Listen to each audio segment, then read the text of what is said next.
Patricia Meredith. I am an author of historical mystery, and this is my wonderful, incredible husband, Andrew D. Meredith, and he's an author of epic fantasy. That's me. And we actually just, hello, Kay. And we actually just celebrated our 15th anniversary. Yeah.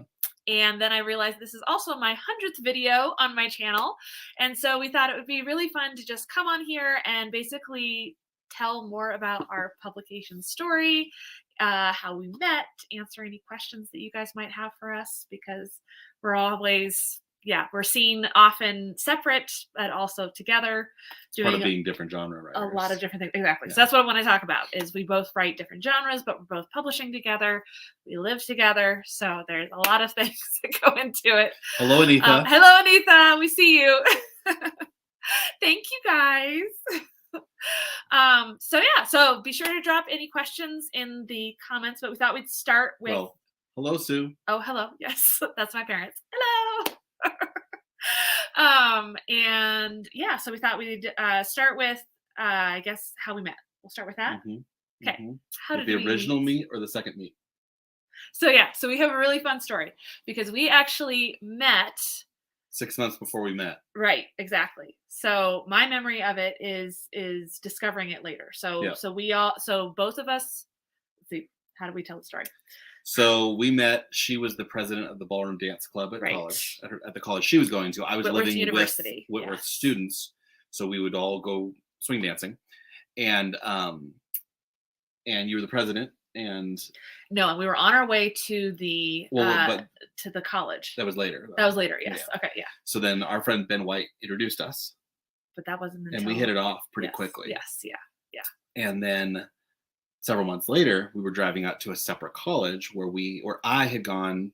In fact, you said, "Oh, last time I was here was at this other college was to go to our friend Ben White's ska concert because he's in a ska band." Yes. And I was like, I was at that one too, and we realized that we both looked at each other and we went, "Oh my gosh, we danced with each other." Yeah. At the ska concert, we were attracted to each other, but then we wrote each other off because he is 5 years older than me. 4.5. 4.5. And he was going to a different college than me. And so I thought, oh, well, I'm never going to see him again. Yet. And I was not going to date a freshman. Right. Yeah, because I was a freshman at that time. But then later I was a sophomore or second year. I only did it in 3 years. Story, so yeah. So then we realized that we had actually danced together in May of end of my freshman year. So 2000. And then we met in September, started dating in October of that same year. Yes. So, and then by then we were dating. So so we have one of those funny, it should be in a rom-com where they meet and then fall in love later. So hello again, right? Yeah, exactly. So, and then let's see. So the way we kind of met was swing dancing. We did a bunch of swing dancing. We were doing ballroom dancing, and I worked at bookstores. Yep, worked at bookstores. We hit it off though. We're actually one of those weird things where I found you on Facebook, and this is Facebook back when it had first started. So this is like the year of Facebook, and it was all college. It was only for college students, and you had to. It was very private. It was very also only be in groups with people from your college, right? So in order for him to join the swing dance group on Facebook for the Whitworth College, he had to reach out to me to be invited to the group. And so I invited him to the group, and then of course went and stalked him because I thought he was cute. And so nothing's changed since Facebook. Yeah. No. And he had listed as one of his favorite TV shows, Scrubs. I'm a huge Scrubs fan. That's what we would stay up late until like 5 a.m. and take turns going to classes because we would stay up late binge watching it. So I reached out. So that was one of those. It's funny because I hadn't actually watched all that much Scrubs. Right, but I was like, you got to pick things you had watched, right? And so it was like you just picked what everybody else had. Right, exactly, yeah. So then we were swing dancing, and then we went and we played ultimate frisbee. Yeah, I'm a terrible ultimate frisbee player. Yeah, so he said that, and then proceeded to beat all of our butts. Everybody. Yes, the entire night. Yeah. And then we went back to, it was me and Andrew and my roommate and one of our mutual friends. Mm-hmm. And we all went ultimate frisbeeing, came back, and decided we were going to watch Princess Bride. Well, Andrew and I had been flirting the whole night, and so we wanted to sit next to each other. So Andrew sits down on the couch, and then my two friends proceed to sit in between us. We're like, jerks. God. So I spent the entire movie on the far end, like kind of leaning forward, Same. and so did he, kind of leaning forward.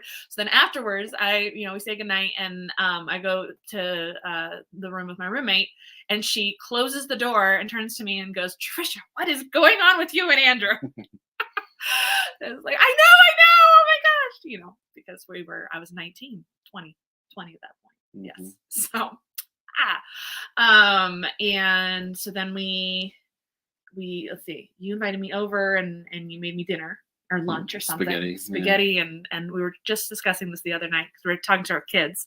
So we have 2 kids who are 7, almost 8 and 9.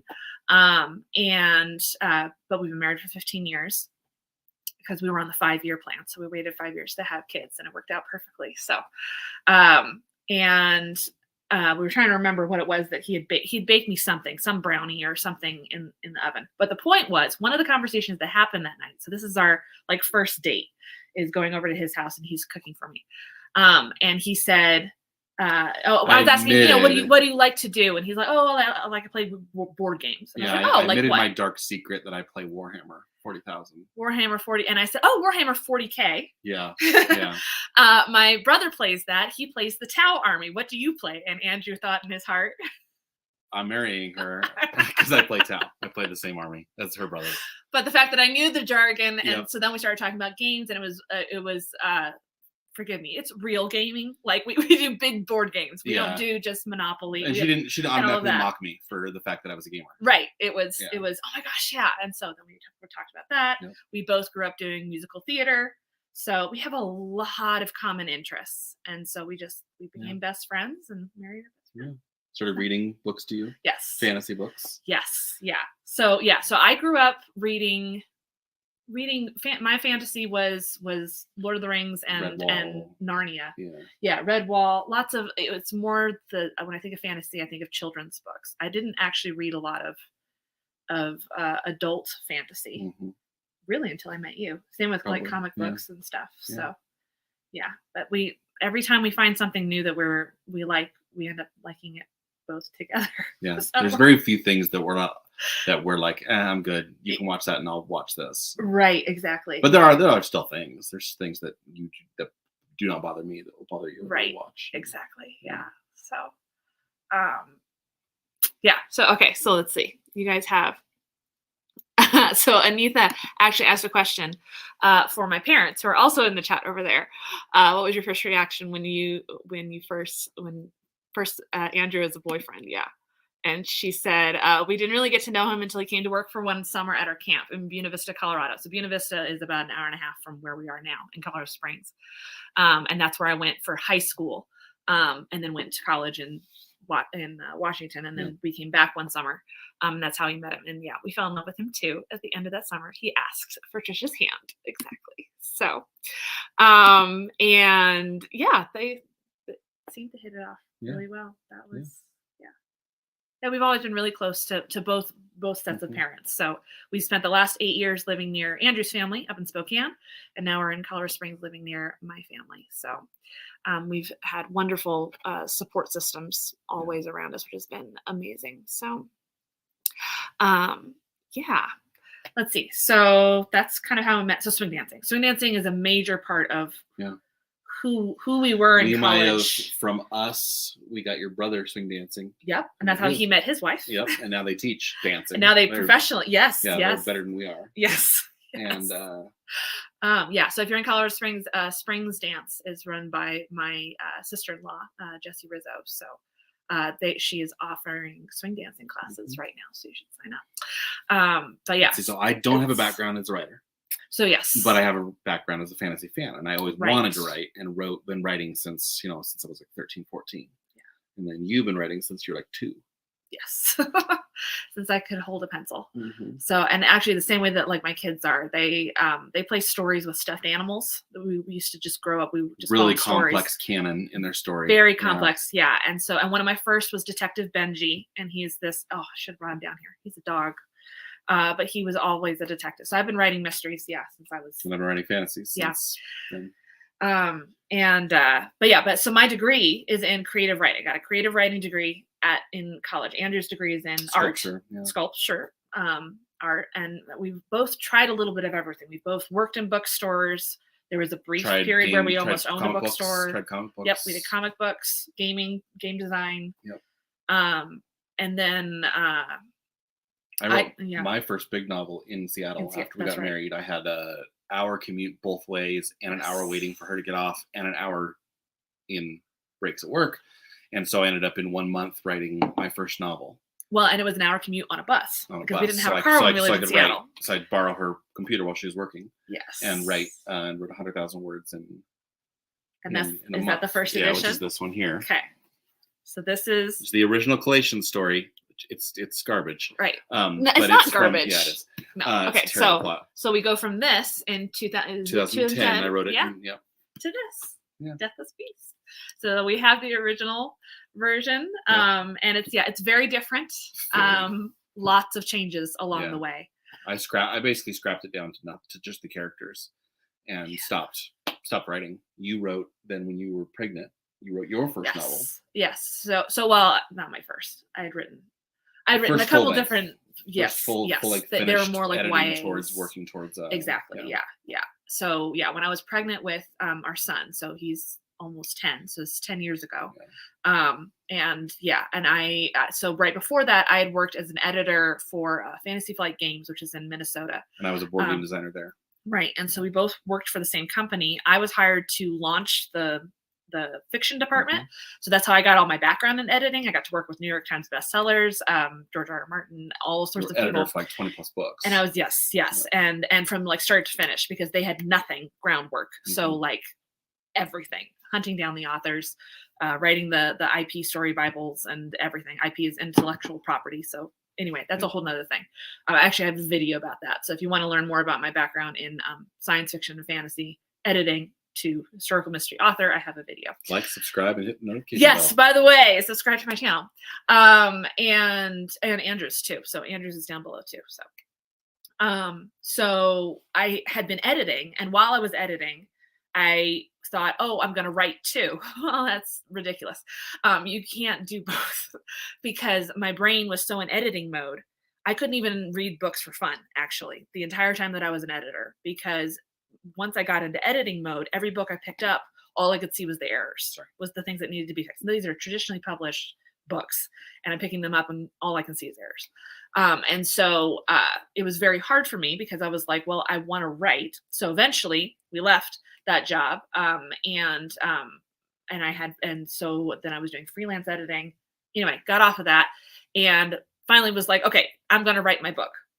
I'm going to write my first book. So I wrote the first draft of Butcher, Baker, Candlestick Taker, which also completely changed. So this was it's always been this title. But it took place in Wales, and it was like magic. It was fantasy, actually. Almost magical realism. I was going to say magical realism. Yeah. Very steampunk. Things that were influencing twisted us at the time. Fairy tales. It was. I've always wanted to write a twisted fairy tale, so that'll be coming eventually. But this one still has elements of that. If you go really, really deep into it, like the characters are still based on fairy tale story characters. But and Anita, I'll answer your question here in a minute. So just like his, like it was very, very different. So that was when I was pregnant. Fast forward 5 years, it's about 5 years ago now. It was 2017. 2017. Okay. Writing 2016, excuses. 2016, actually. Writing excuses. This is what changed us. We were on a path of just doing our thing, working our jobs, writing in our free time, whatever. No, why I wasn't writing, I basically was discouraged that my story wasn't going to work. Yeah. We were having trouble figuring out what we wanted to do. But we kept coming back to, we want to be authors.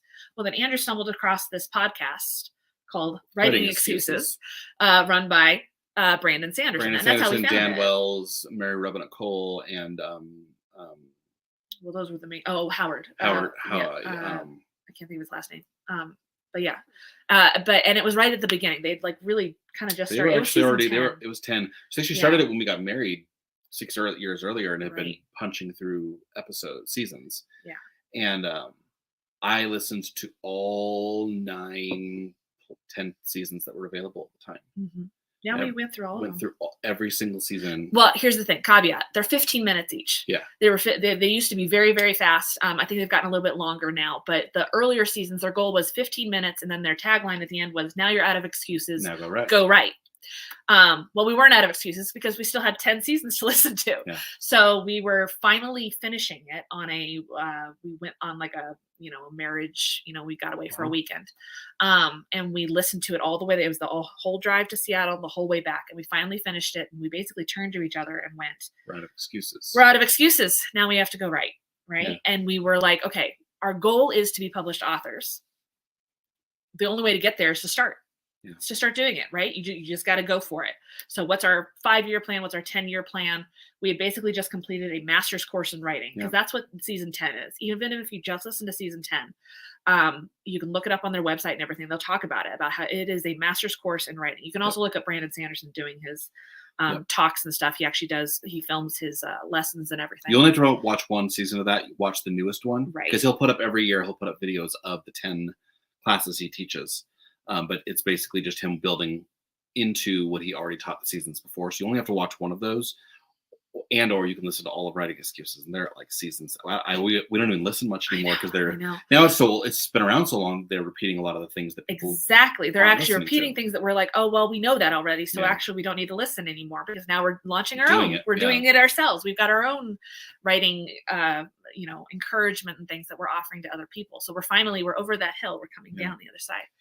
So I started writing. 6 months learning myself, figuring out how to write my short story. I was writing short stories in preparation for the Collation Saga, and figuring out like, what's my pacing, how many words can I write in a day, getting that up to the point where I knew how I ran, and so I could use that to my advantage to get more words out. And then it was Easter of 2017. I already had like 20,000 words kind of sitting around from an earlier draft that I kind of was ready to fold into the new story. And then it was Easter, and I went home that day and told a friend I couldn't hang out because I was tired, but I was really just wanted to write, and ended up writing 170,000 words in 6 weeks. So just hammered through it. Yeah. And which is basically the entire plot of the first 2 books I wrote that have now been expanded into 250,000 word books. Yeah. And then because I did that got you going. Right. So I saw him doing it, and I went, wait a minute, I'm the writing major.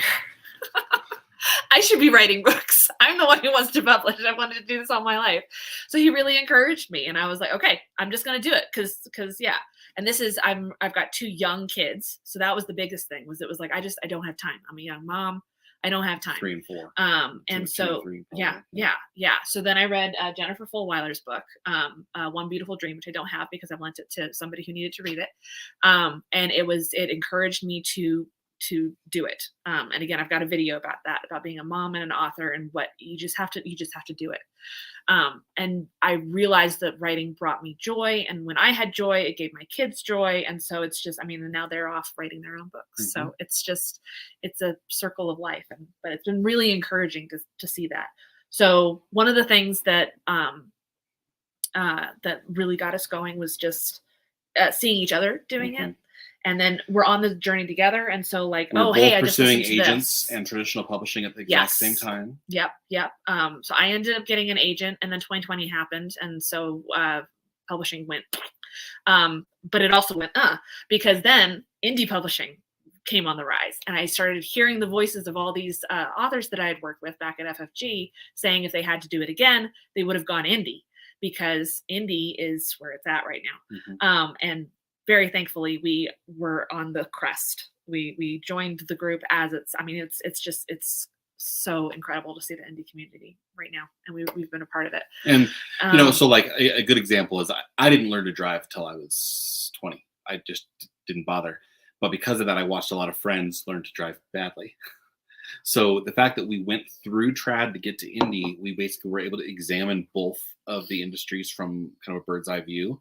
Okay, when we go to indie, which is what happened in 2020, because now we had time, we said, okay, what have we seen done wrong? What can we do right? Let's just go. And we were able to just dive in. Yeah, I think a lot of people did that. Yeah, I think that's why the indie publishing is doing so well and is just incredible. And because there's so many people who went through 2020 going, well, wait a minute, if it's out there, if I can find the resources, because that was the thing, was finding distribution, right? That's always the big question, is how do you do that? And that's been changing. That all changed, right? And so we were able to jump on that. So, but it's been really fun writing together. And I know somebody asked that, like, okay, yeah. So Anita was asking, do you ever criticize each other's work, and that ever led to a fight? So, yes, this is why I don't edit his books. I have a lot of typos. Not a fight, but we discovered through working together what works together for us and what doesn't work together for us. I'm an editor, so our go-to was, well, yeah, I'm going to edit books. I'm going to save us thousands of dollars because I can edit his work for him, but I can't. So it's ego crushing because it's really hard because we are married, and so we want to encourage each other. And part of the editing process is talking about what's wrong and what needs to be fixed. And so, and as kind as you can hear is, I'm wrong. I messed up. I'm wrong. Right. And so instead, what we've gotten to is we are each other's alpha readers. But we're very specific about how that works. So when I finish a first draft, I read it aloud to him and to my my editor. I actually send it to him. But I read it aloud to him because that way I can hear it and I can fix things as I'm going. And then he can give me overarching comments like, okay, this character didn't work at all, or I guessed the mystery from the very beginning, big overarching things before I send it out to betas. And that helps me a lot. And then it goes out to betas for me, and then the process continues. And then for him, same thing. I read it out loud to you, right, while it's with my alpha readers, right, who are reading it without me reading to them. But the reason he reads it aloud is because I can't read it myself, because then all I see is the typos. It's a break. It's a stop. Because my editing brain starts going, and all I can do is do that. When he reads it to me, I get lost in him reading it. I've always loved, like you said, from the very beginning, he's read aloud to me. Like that was one of the earliest things we did, was we read through Belgariad together. Well, together. He read aloud Belgariad to me. It was that's what we did for date nights, is we would just stay up late and read aloud.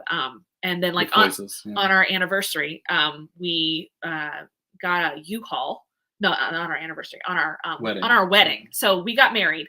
We went to Myrtle Beach for our honeymoon. And then on our way back, my grandmother had a bunch of stuff that she wanted to gift to us and to other members of the family in Colorado. And so we rented a U-Haul and drove cross country.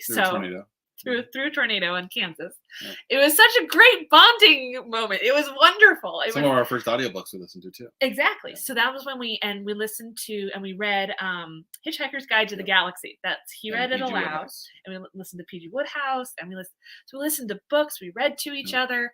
It was incredible, and just, I don't know. It's such a good. I would highly recommend it as a honeymoon option. It's just driving, being stuck in a car together, right? And you learn a lot about each other in the car. It was wonderful. So, but reading out loud your own book early on in the alpha also lets you hear how things are flowing. Yes. And also, she'll be doing coloring books while I'm doing it, and I'll be reading it. And I'll just stop in the middle of a sentence, fix it right there, and then just keep reading. Yeah. So it's me processing through it out loud. I've already read it 2 times myself, because I wrote it and then I read it and edited it as much as I could, and then I'm reading it out loud for another edit before it comes back, and I send it back out to beta readers. Right. And then what we've gotten into the habit of doing is our last edit for our books is our audiobook. So we release all 3 versions. We release print, ebook, and audiobook on the same day. So next Tuesday, when Deed of Dreadful Note comes out, where is it? There it is. Deed of Dreadful Note is my new book, comes out on Tuesday. It will be available in all 3 formats, because we like to do the audiobook last as the final edit. Because you have to do a QC. So a quality control is matching the audiobook to the words itself. And what we end up doing is actually kind of matching it to, so let's say he reads it, and then I'm listening to him reading it and matching it to the words on the page, because sometimes the way he reads it is actually better than how we've written it, because we want our books to be readable, There is a difference between the way things are spoken and the way things are written. Right. However, we're in the advent of audiobooks being huge and not being packs of CDs you got to buy, Right. that it's good or okay for your book to be in reading voice as opposed to read voice, because it does work both ways. And by doing that, you also get just a really tight, there's no difference between the two. Right. And then that really benefits people like Kay. So follow Kay's hidden shelf over here. They actually just did an interview this morning about audiobooks. So if you want to learn more about audiobooks and the process and everything, definitely go check out her channel, because it was a great interview. But people like Kay, she loves to do immersion reading, which means that you are doing the ebook and listening at the same time. And there's You're it kind of kicks ADHD in the yeah, butt yeah, because it you're you're makes you really double focus, focused. Yeah. right? And whereas I tend to do audiobooks while I'm doing something else. That's what got me into audiobooks in the first place was I was, doing laundry or washing dishes or whatever, and I was like, "Ooh, I'm going to put on an audiobook." And suddenly I found I was reading 100 books a year instead of, two. And so yeah, so we're very, very, very big proponents for audiobooks. Love audiobooks. So anyway, so that's our last edit is the audiobook matchup, which allows us both to then hear our books. So for Spokane, we actually paid a narrator, Rebecca Cook. She's incredible. You should look her up. She is from Local actress, Spokane. Yeah, and she's also got an acting background, and she's from Spokane. And I wanted everything in my Spokane series to be local. I have someone who graduated college with me as my editor, so he's also from Whitworth University. And then Rebecca Cook is my narrator. She's from Spokane. I do lots of events there. It's very tied into local Spokane history and local stuff. So so we ended up paying her. So listening to my book being read and matching it up with her was amazing. And then Andrew does his own books. And so that's another way of editing it and listening to each other's stuff. But yeah. Okay. You give another question. How do we stay objective and unbiased? Because we're alpha, what it really is does the story work? And so we later have betas and editors who we hire the editors, we don't pay the betas. Yes. To give us perspective as consumers and as editors to make sure that they're giving the objective, yeah, but this really didn't work, as opposed to just does the story flow. Right. And that's kind of what my objective always is, alpha is. And it's not unbiased, let's be honest. No, we're going to be as kind to each other as possible. And we're always encouraging. We're always, wow, this really worked. But also, frankly, we've built up calluses. What Andrew will talk about is we've built up the ability to hear critiques a little bit better. Inoculate yourself to critique. Right. Yeah. With our betas, but then also with each other. So when I look back on like the first time we were doing this, it was really hard to hear critiques from each other. I think we're a lot better about it now because we have gotten to a point where I would much rather hear him say that it's a piece of crap than hear it from people on Goodreads or on Amazon leaving me a message about it. Right. Or even hearing it from my betas. Giving you a 1-star. Because for kicks. I would much rather hear him say, like, I've got a book that I wrote. It's a sequel to a book that hasn't released yet, but it's bad. And it's one of those, I finished it and I went, I don't think this is any good. I'll let Andrew read it, but I haven't even had my editor read it yet because I was like, no, it doesn't work. Tell me it's not working. Right. And he was like, yeah, this isn't working. And so we talked about it and we think we figured out how to fix it, but it's still discouraging. It's still discouraging. Right. But I would rather have that discouragement come from him with a hug and a shoulder to cry on than from a stranger. And how cruel would it be for me to not say something? And she releases it and it just bombs because I didn't speak up and say, yes, I think this is 2 books. Yes. You can't write this in one. That was the fact. It was 2 stories trying to both exist at the same time without ever meshing. So it just has to be reworked. So how do you both balance family life with writing, narrating, and publishing? Yeah, it's a daily struggle. I write from 5 a.m. till 7 or 8 in the morning. And when you're writing in the evening. Usually, but when she edits across the day. So if she's in editing mode, I'm basically on parent mode for that week.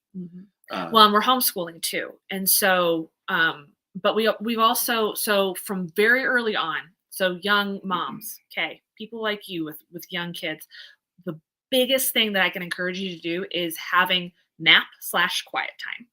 We have continued that. Our kids are 7 and 9, and they still have quiet time every afternoon for 2 hours, up to 2 Alone. hours, usually One of alone. them's an introvert, one of them's an extrovert. Right. Extrovert had to learn to be You have alone. to give me some alone time, and it works out because of right now that we understand what introvert extrovert really means and everything, right? That was something else that really happened in 2020, was breaking down those walls, and getting the terminology to talk about that, right? So because of that, I can see that, like, my son is definitely an introvert like me. I need alone time during the day. So by continuing to have this 1 to 2 hours every day, I would tell myself, this isn't for doing chores. I'm not allowed to do laundry or wash the dishes or Mhm. prepare dinner or go run errands. I'm not allowed to do that during quiet time. I'm going to be here and I'm going to do my thing, the thing that makes me happy, which is writing. And that's when I get a lot of work done. Is actually during the middle of the day. Yes, exactly, Kay. Yeah, quiet time is everything. So any parents out there, doesn't matter if you're a mom or a dad, either one of you, you need planning that into your Well, day and just practicing scheduling that with your and kids sticking to it. is so it's so beneficial. Yeah. And Because it, then it also your brain is being reprogrammed too. right. If you know you have 2 hours I every get 2 day hours. to actually do Right. something, I can make it through the it's gonna morning. happen. But also because I homeschool, one Yeah. of the best things about homeschooling is our schedule is up to us. Right. So if I come across a week where I have to, like, launch book, when I'm launching a book. So the last week I have all the stuff that love to plan. So we don't do homeschool that week, or if we do, it is all independent learning. So, like, they do math online, they do piano online, and so I'll say, okay, this week, you're going to go do this. Here's some workbooks. Here's some whatever, or pull out a Kiwi crate. Kiwi crates are amazing. Atlas crates, all of those sorts of subscription things. Anything that I can give them. All right, you're just going to go do this or go read a book. Books are amazing. So go listen to a book, audiobook. Play Legos. Yeah, exactly. Listen to an audio book and go play Legos. That counts as homeschool, right? And so then I have a solid week of working on whatever I need to get done. So I'm like, and if I get in the zone with writing, same thing. I'm like, 100%. nope. She's on 100% focused 12 hours a day. Yes. So I'm a wave writer. I try to plan it, but it's definitely, I have to, like, work like I'm getting ready to go write again because I'm finishing launching this book, Adita Dreadful Note. So which means now I get to start a new project. So it's very exciting for me because I'm like, ooh, I'm launching a book and I'm going to start a new project, but I have to get ready to get into writing mode because it's a very different mode for me than my editing mode, which is what I've been in for the last 3 months getting this book done, and marketing mode and all of that. Yeah. So, and I do every morning because whereas I'm he writes trying to all the raise time. my bottom line of speed, right? So, Yeah. like, if we do it every day, if I can at least get 500 words in, that's a minimum. And that way, when I do flow, I hit flow and I'm gone, and I'll write 5,000 words a day, and keep going until it burns out. But that's because my creativity gets burnt out. And if I work all day and then come home, I cannot write because I'm done.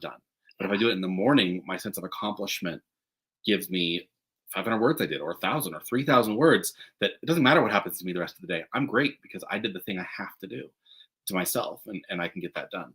And so then I will split my work day between writing in the morning, and then if I have anything I have to edit, I do that in the evening because I can force myself to edit even if I'm tired, but I can't force myself to be creative when I'm tired. So Exactly. And yeah, Anita, good point. Yeah, with, like, social media. So being active on social media is the hardest thing for me, honestly. I use Canva to do the content planner. So we pay for Canva because it's worth it, guys. Oh my gosh, paying for Canva is 100% worth it. And I also now use because Affinity. we both use it. I use Affinity now, which is a not Photoshop. It's only like $75, 120, I think, for all three. And it's a one-time payment. It's not a subscription. And I have it for PC, Mac, and iOS because of their version 2. Yeah. And it's a Photoshop, Illustrator, and InDesign, which I still need to learn how to use their version. But now I can Photoshop really, really well from what I know from Photoshop because it's a simpler system. And so I can Photoshop and put those things into Canva with what I'm doing. So, but I mean, why am I on social media all the time? Because I'm an extrovert. Yes. And I'm bored. So if I'm on social media, I'm bored and I want to chat with my friends. Right. And so and it's marketing, right? Mhm. Being on social media is Yeah. marketing. And so it really is, it's you just gotta plan around it and be active. And for me personally, recently, I have discovered in the last year that YouTube is my social media. Mhm. I love being on YouTube. I love watching videos and leaving comments and talking to people on YouTube. That works for me because it almost is more of an introvert type way because it's focused, right? Introversion is all about I love being one-on-one with people, right? It's not that I don't have friends. I love hanging out with friends, but I want to have a one-on-one conversation with somebody. That means so much more to me So than DMs hanging are out for. in a group. What? So DMs are for. That's what DMs are for. Exactly. Yes. So to me, it's DMing or watching Kay or Tori or Mhm. anybody doing an interview and then being a part of that conversation on the side. Like I love that much more than to me Instagram and Twitter, especially. I can't do Twitter and Discord even. I'm having a hard time with. To me, that's extrovert level contact because it's everybody having conversations at once and nobody's really listening to each other, but they That's are. how I But run. that's not I how come my from a big brain Norwegian works. family where we have 5 conversations at once, and I'm in Yes, the zone. Yeah. exactly. Yes, yeah. Exactly. I love chatting with people, but but get anxious about socializing. Exactly. Yeah, the idea of socializing with people. Yeah, I mean even doing YouTube videos, every time I go live it's like getting on stage for me. That's partially actually why I dress up for my author persona. Is I dress up because for me it's it's putting on a character. So both of us have acting backgrounds, right? So that helps a lot with we are if I go to a like when we go to a con and we're working a table, things like that. We also have book selling experience. So because of that, we love going to cons and talking to people about books, but we have gotten to the point where we don't want to go to a con for a con. We want to be at a table and have a Chatting focus. people. But it's a I have to get myself ready to go. Like it's an And I'm anxiety always thing. ready. Like yeah. Andrew's like ready to go Yeah. on a moment's notice. But I have to get dressed and I get ready and then I go. But then I love it when I'm doing it. I love having the live interviews on YouTube because again it's one on one, and it's just I love it. Mhm. But then afterwards, like after this, I'm gonna go read a book for a couple hours because that's my treat to myself. Is okay, I did something. I put myself out there, and now I get to go read a book. Yeah. So. So is what you're currently doing the most fulfilling work you've done, or was it your second or third option? So I went through a lot of things, and I think part of it I'll get to is the fact that I've just matured more. But I was sculpting because I thought I was going to do sculpting for games, but everybody was going to CAD, and so I got discouraged. I was going to do comic books, but then I had one person just punch my ego by telling me my anatomy was bad, and so I just kind of gave up. I wrote and then was having trouble feeling like it was working, but started doing game design. And game design was the first thing I had done where when somebody critiqued me, it didn't feel like they were attacking me. It felt like they were helping me fix it. And so I found my niche in that. And it was a little bit of everything. It was a little bit of It everything. was writing story and drawing, sculpting, everything, yeah, right? Just yeah. the planning of making art Mhm. of it as an art.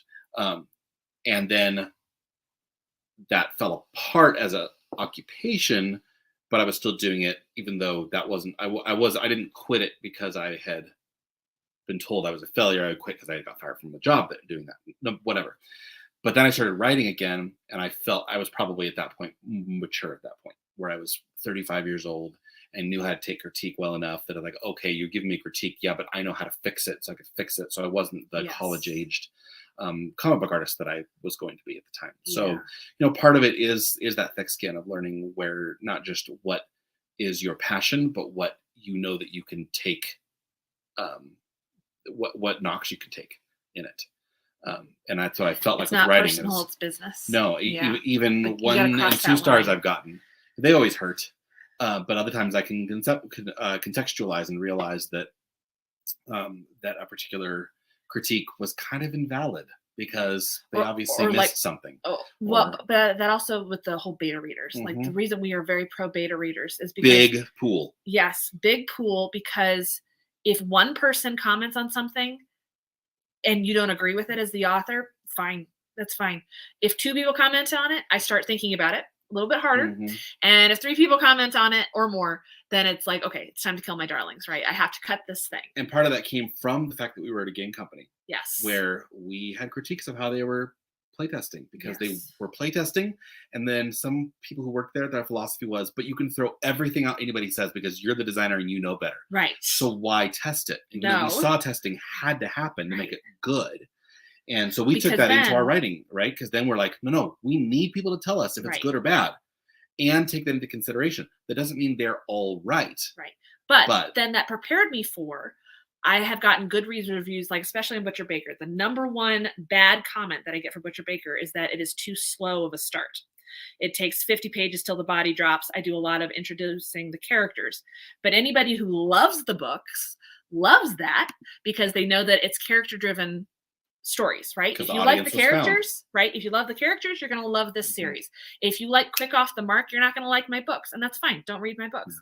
But if you like the slow development, you're going to love both of us. Both of us are very character driven books. We can get into that in a minute. But like specifically, like I've gotten, like a 2-star review on Butcher Baker because it was too slow at the beginning. Well, because I had heard that from my betas already, and I had already decided, you know what, I'm okay with This that. is what I'm writing, yeah. I'm okay with that. I was prepared for that review. So then that one doesn't water off a duck's back. That's fine, right? But then other times you'll get reviews and it'll be like, for the most part, the ones and twos don't bother me anymore because it's usually it means the book was not for you.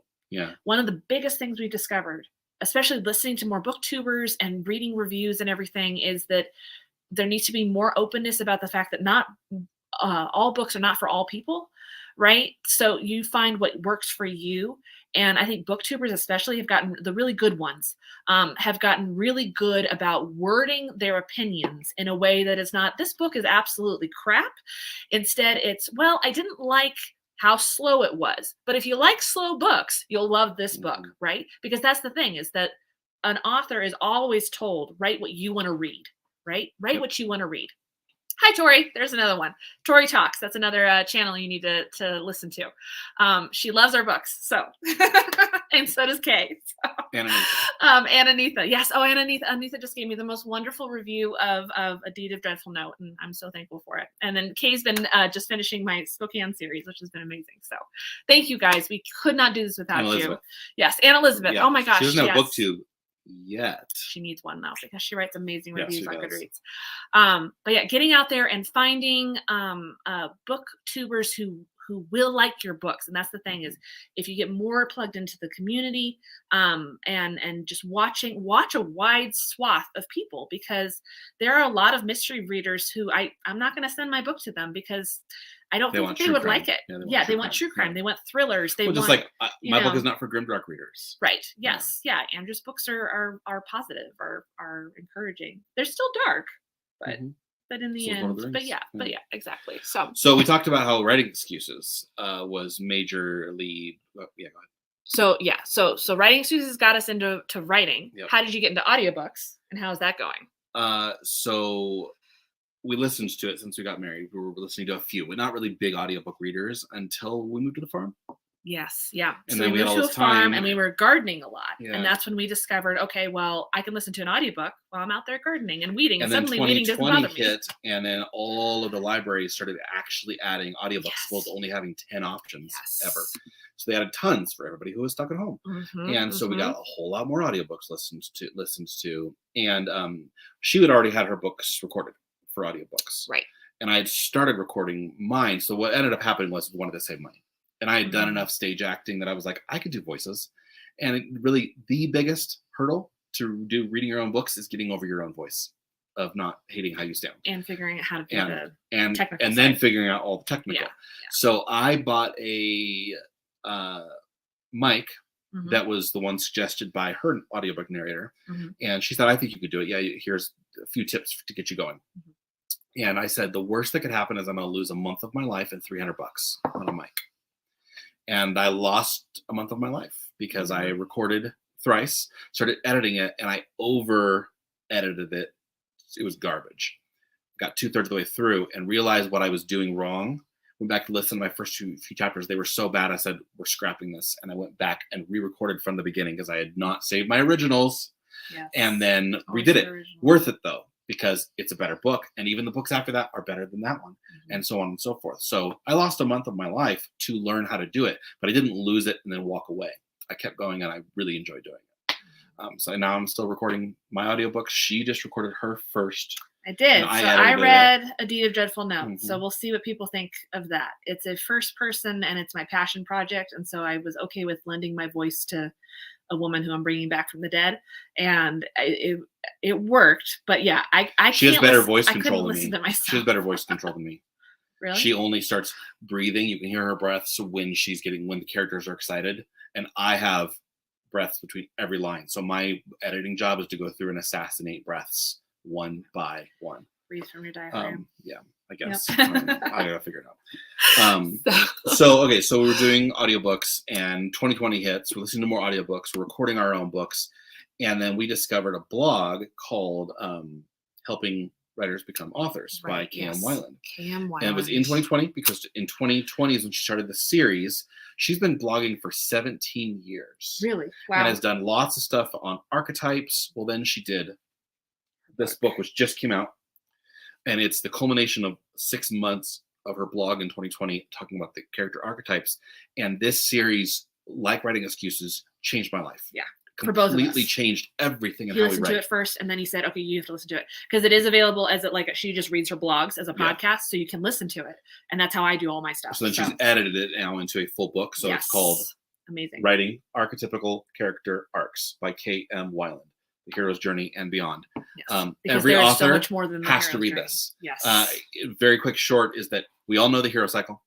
Some of us know the heroine's cycle, but those are just the archetypes of male female, because it's the type of arc that it is. But it breaks down into 6 different arcs of the maiden, the hero, the queen, the king. No, maiden, the hero, the queen, the king, the crone, and the mage. And it's basically the life arcs from high school through death, and how by succeeding at each one, you can enter into the next arc in your life as a character's arc. And it doesn't matter male, female. It's just that there's always a duology there. Right? Yes, the type of story you're going to have. Yeah. A hero is what do I have to defeat, and a heroine's cycle is who am I, and marrying your two halves into a whole. Each one of those. We all go through all of them. Correct. Right. We all go through a heroine cycle in high school, college, where you're discovering yourself. Right. The hero cycle is when you go out into the real world. And everybody goes through that. Yeah, the queen cycle is my kids are grown. What do I do now? Yes. And become the king. Yes. And the king is, how do I save the kingdom by sacrificing myself for the kingdom to pass it on to the next generation. And then the crone is, or is it mage and then crone? No, it's crone first. Okay. Because it's male, female, male, female, male, female, right. male. And the crone is what's the point? I'm old and dying. And so the crone becomes friends with death and accepts it as a friend. And then the mage is like Doctor Strange's arc of how do you destroy evil as an entity. Anyway, but what's really cool about it as a writer, and so important that you read it, is that it's so easy to say, well, this is a male arc, this is a female arc. And so I'm just to write this, and all these characters have male arcs. Well, no, there's all these different ones to choose from. So you can start layering and interposing different characters. Like I write epics with multi point of views. You write multiple point of view mysteries. Each one of them is going through a different arc. It becomes a way for you to make sure that even when there's a lull in one story, somebody else's story can carry the whole plot. Because sometimes those characters cross over, right? You've seen, everyone's familiar with the hero's journey, right? So you've got the old man who eventually dies, right? The mentor character, right? Well, that's a character who is going through a crone arc. And so, or you'll have the queen or the king or whatever, they'll appear in the earlier arcs because we're all crossing, right? We're all part of each other's lives. Well, why does Lord of the Rings work, right? Right. Frodo is going on a hero's journey. Yes. Aragorn is going on a queen's journey. Yes. Because he becomes king by the end, and he has to marry his two halves of ranger and heir. And how do you become those two things? By failing at both of them to become the thing. So because Gandalf of that, is going it works. through a chrono mage because he ascends at the end. So mage. Yeah. So, and because of that, they all work off of each other. So, Tori, we're talking about this book, Cam Weiland, Writing Archetypal Characters. Sorry, Andrew. When you get her on for an interview, I'm on that. Yeah. One, please. She's incredible. Helping author. I will we'll Helping put the writers link become down below. authors. Helping authors. Yeah. Helping writers become authors.com. If you look her up, you'll find her because she's amazing. Yeah. And listening to these, it will change. Not only did it affect our writing though, it also affected, we're both Christians. And what we found was parallels in the Christian walk and just the life arc. I mean, and you don't even have to be a walk, Christian too. to Like in notice 2020, that. we both realized we were in a Yes, year. that's right. We had exited. We were entering Queen's. Like I'd say era. we're in the Queen's era right now because we are now we're looking at those who are coming on new as heroines, going through their heroine cycle, but we are queens. So we're up here where we can start helping those who are earlier in their journey, right? If that makes sense. So like talking to Tori, like Tori is someone who has published before. She was a queen for us because we looked up to her and took all of her advice about, how do we get going? How do we do this? How do we market ourselves? She was like, well, here's what I did. Right. And so, reaching out to those who are higher up on the arc, people who are in the crone or mage cycle of writing would be those authors who've been writing since like the 90s, right? Or 70s, or 70s earlier. even. Yeah. So like, getting to meet our the people that we really, really look up to. Connie Willis, meeting Connie Willis for me was incredible. And hearing her advice, she's on the latter end of her arc. But so it's just interesting to see how the character arcs, it's not just for stories because we're all living a story. Yeah. So when you start, so for me writing history, I love looking at the archetypal stuff and noticing it in history. You go through it. So like writing Anna Catherine Green and looking at, okay, so this story is a heroine's cycle because it is her discovering. It's a maiden. Yeah, you're right. A maiden's cycle because it's about her discovering who she is and starting her writing journey, right? And coming to terms with, I am a single woman in my almost 30s who's not married in the 1870s, which is, who's going to write in a male-dominated. Who's going to write in a male-dominated. Where you had to have a sponsor.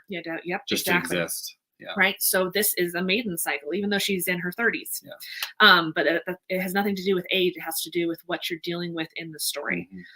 So it's wonderful, writing that and then knowing that like in future books, I can take her through the other cycles of her thing. Whereas like Andrew, so both of us love to write in multiple POVs. We love really delving into the different stories. And so like Andrew was saying, like in Deathless Beast and in Thrice, more so in Deathless Beast and Bone Trap and Collation Saga, he has so many different arcs going on. It's incredible. It's so much fun because it brings so many more layers to the books, to the stories. There's so much more depth there. And I think we're seeing a lot of that actually in movies too. I've noticed a lot of movies lately, they've stopped just doing the heroes cycle. They are branching out a little bit and saying, oh, there's more stories to be told here. Lots of, Encanto. Encanto. Brave is actually the most quintessential. Brave is a great example of the maiden cycle because it's coming to terms with who she is, right? But like Avengers, okay, if you look at the Avengers movies, they all started with a heroes cycle. But then they slowly started discovering as they wrote more of them, oh, there's more arcs here and we can play with that, right? Yeah. And so then we've had a lot of different arcs and they've discovered more. So like the latest Thor one was very, becoming apparent. We're seeing that a lot with the Hawkeye TV movies. Show was a Crohn's arc actually. Yes, yeah. Kind of the end of out a of cycle. Retirement and handing it off to the next gen. Handing it off. Yeah. So also kind of is it king where they hand it? Anyway, as you can tell, like we can talk about this for hours Days. Alone.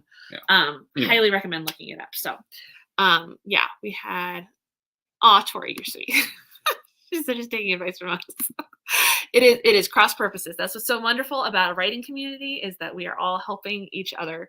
And helping other writers become one. Exactly. So, and then I had a question up here. Oh yeah. Tori was asking, how much do you enjoy reading the others' chosen writing genre? It's a good question. I don't read a lot of mystery. You really don't. But I try. In fact, he hadn't read like Agatha Christie and stuff before me. No, still haven't. Gosh, it's blasphemy. But he has read Leavenworth Case now almost as much as I have. And I watch some police procedurals because I'm trying to write one. Okay, so that's true. Like you watched Castle. Mhm. Psych, we're watching through Psych again right now because we love it. Excellent TV show. Um, Cadfile. So lots of we've watched a lot of mysteries together, Which is like crash coursing through a book, right? which is Yeah. yeah, but it's Yeah. different, right? Yeah. But it's still he's seen enough of it that we can talk about it, Yeah. but it's not your chosen genre. You don't go straight for mystery. I always go straight for mystery. So I love it when a fantasy has a mystery element to it. Um, so yeah. And you So read yeah, some. fantasy is You read some fantasy. some fantasy, some sci-fi. I'm reading more fantasy because now, Andrew's getting interviewed by all these wonderful booktubers and I keep getting wonderful recommendations. Um, but I'm a very, I'm not grimdark. And I don't, even though I write murder mysteries, I write cozy murder mysteries. I don't like very, very dark elements. I'm like, who's your author that you're always like, the kid and the dog always survive? That's going to be Dean me, Koontz. Dean Koontz.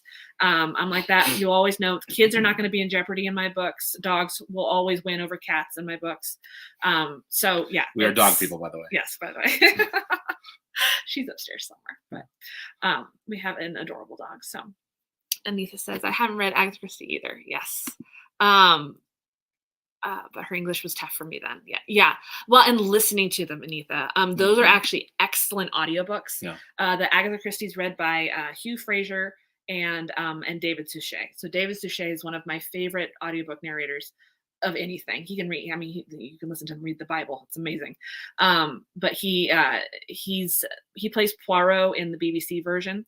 And he is the quintessential Poirot. So listening to him read the books is also he and Hugh Fraser, who was also Hugh Fraser played Hastings in the TV show. And he's the narrator in a lot of them. And he's the narrator in a lot of them. So yeah, oh sorry, Tori. sorry, not sorry. Sorry, dogs are better. Sorry. Dogs will kill through. I'm a horse person. There you go, Sparrow. Exactly, Sarah. So yeah. Where were we going with that? Oh, reading each other's books. Yeah. So do you? Well, like you read J.C.M. Burns' hero books, and I still haven't gotten to, but I just read his. Yes. Wistful Ascending is excellent. Yeah. I love it. I immediately handed it off, so I don't have it on my shelf right now because to my mom. It's one of those books where you finish it and you're like, okay, no, you have to read this book, right? Yeah. So I like fantasy. Again, it's because I grew up with fantasy, so I like YA fantasy. So like one of my favorite series, so Percy Jackson, those kinds of things, Harry Potter. But I loved Looking Glass Wars by Frank Better, which is I think I read first. I think I picked it up. You might pick it up at Barnes and Noble. Handed it to you, yeah. Oh my gosh, it's one of my favorite I have to say one of my favorites now because I just discovered a new one. One of my favorite retellings of Alice in Wonderland. This one. It's technically YA teen because the main character is, but it's not. The premise is easy. It's Wonderland's a world, and the queen, who's a stepmother, basically boots Alice and is going to kill her. And Hatter Madigan, who's an assassin with a hat he can throw, basically pushes her through a looking glass pool to our world, and then loses her. So it's basically how does she come back and become queen? Yeah. So it's kind of a mix, and it's like steampunk. It's really fun. It's based on the art and stuff. Yeah, you would say it's a little bit darker, so that's why it's kind of considered teen versus like middle grade, right?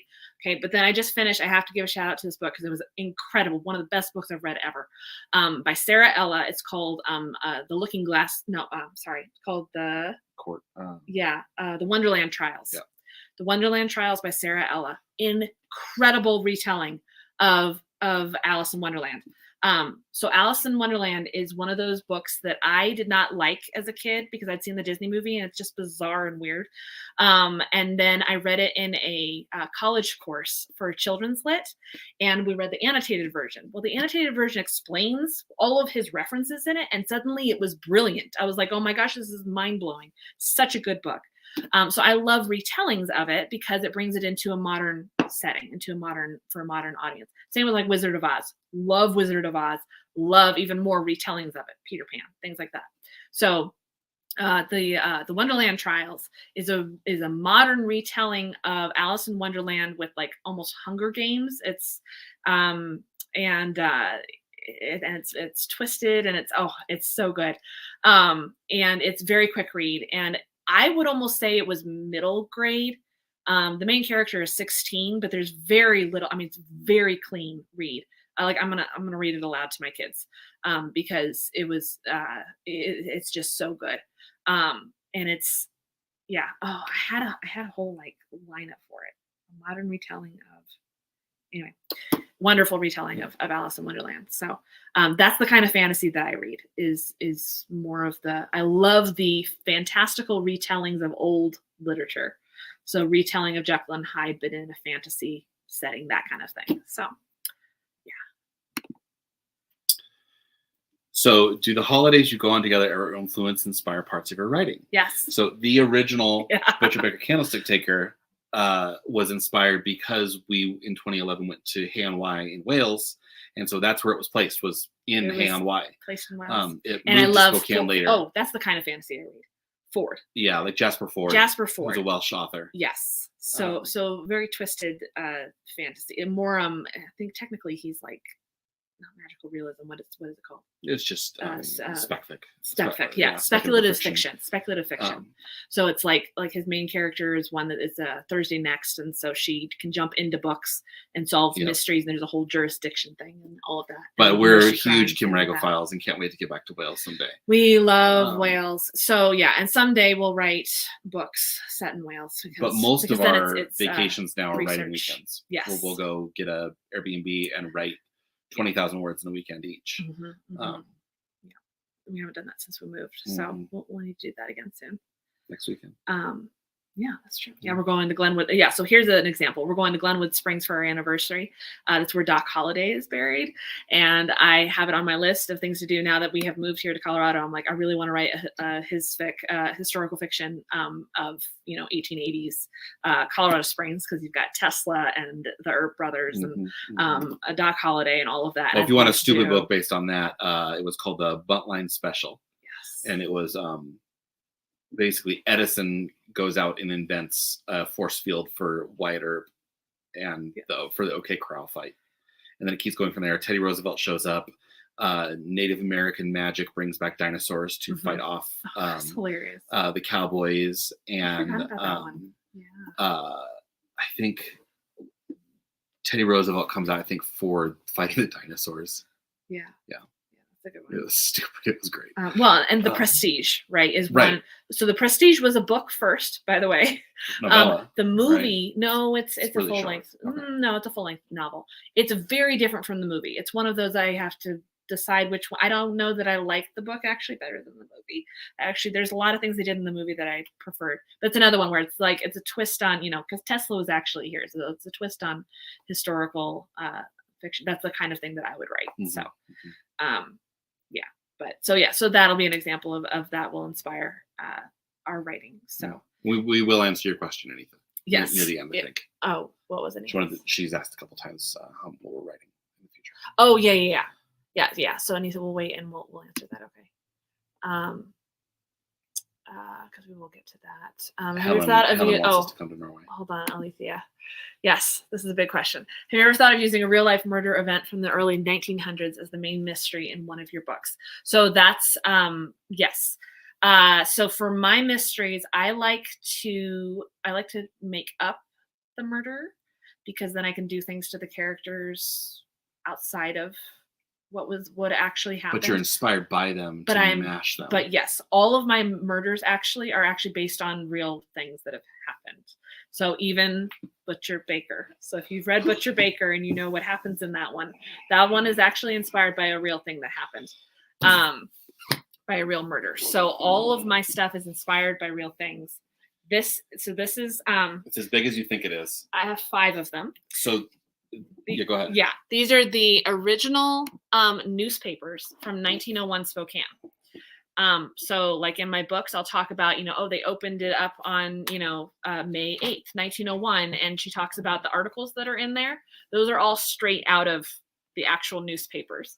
Now, originally I was finding them online, but then my incredible in-laws picked these up for me they were getting rid of old copies at the museum. And so eventually I will do a whole video of that, of just showing you guys these newspaper articles. But you've actually found things between the lines where there's a fire that happens right before this other thing happens. And so we've come up with a couple conspiracy theories that we're pretty convinced on. The whole premise of Butcher Baker with the baker and the story of how the fire that really did happen in the Great Spokane Fire, how did it get started? That's a conspiracy theory that is based on real things. So it will be, yeah, it'll be drawn through the entire book and Series, yeah. and through the whole series. So that, yes, so it's all inspired by real things. I just pick and choose from history and throw it all together. But yeah. Yeah, I'm not gonna say it. Never mind. Yeah. Well, and even Andrew's fantasy stuff is inspired by real. Yeah. We're big history buffs, and we think you can learn a lot from history. And so when we start getting into, when you start reading book 3 and then 4 of the Collation Saga and on, yeah, I've drawn a ton of research from the Reformation.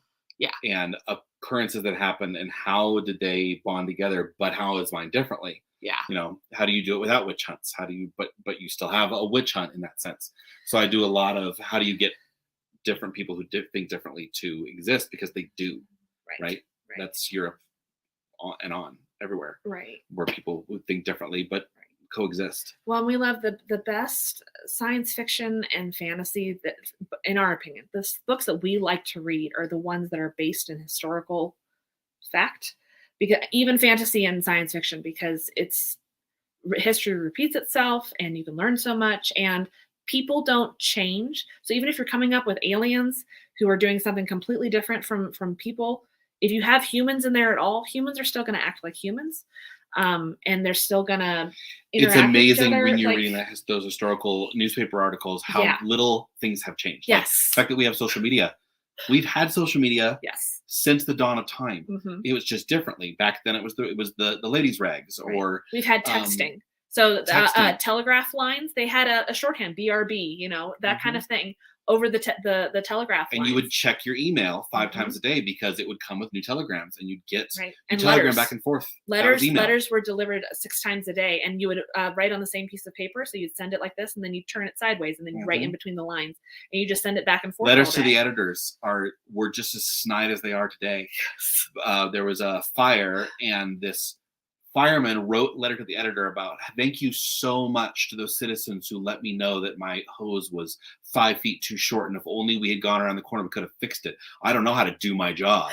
And it's so laced with just social commentary that is unchanged from today. And you know, in the grand scheme of things, it was only 100 years ago, yes, but it seems so different. But then you look back, it really hasn't changed. It was 500 years ago. We're still making the same complaints as we always have. So when we pick up fantasy and science fiction, usually we tend to gravitate towards those ones where you can pick that out. Because we're authors, we see a lot of we were just talking about this, that sometimes it's hard for us to watch and read other things now, because the more we get into writing, the more you see the matrix. So it's like how when I was an editor, I couldn't read for fun. In fact, that's how I got into audiobooks. That's actually how I did. Because I realized if I read a book in front of me, I see all the errors, and I couldn't enjoy reading anymore.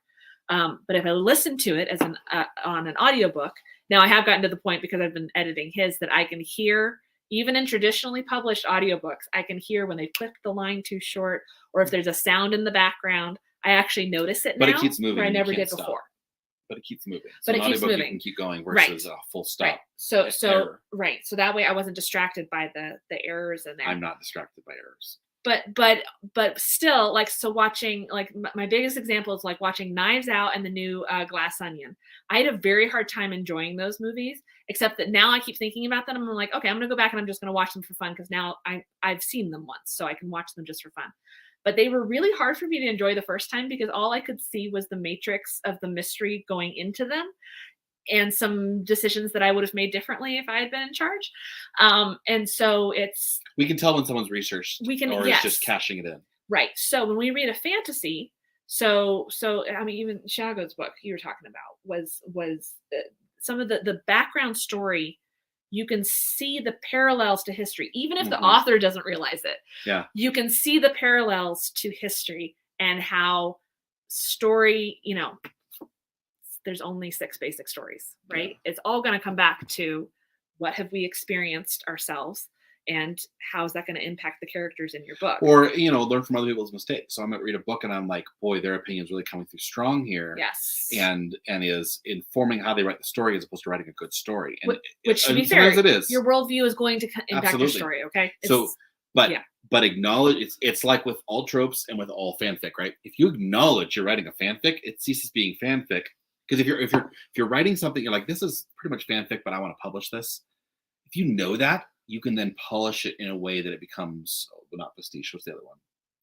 Homage to the thing, right? Mm-hmm. Thrice has a lot of homage in it because I intentionally did it. Mm-hmm. Versus if you write something as a 13-year-old, and it's probably fanfic. That's what I was writing when I was 13, even though I would not acknowledge that it was. Because of that, it comes across as bad fanfic because, oh, it's not fanfic. No, it's perfect. It's totally original. No, it's not. Everything we write is informed by what we consume. Right. Even Harry Potter, which is considered like it was so original when it came out.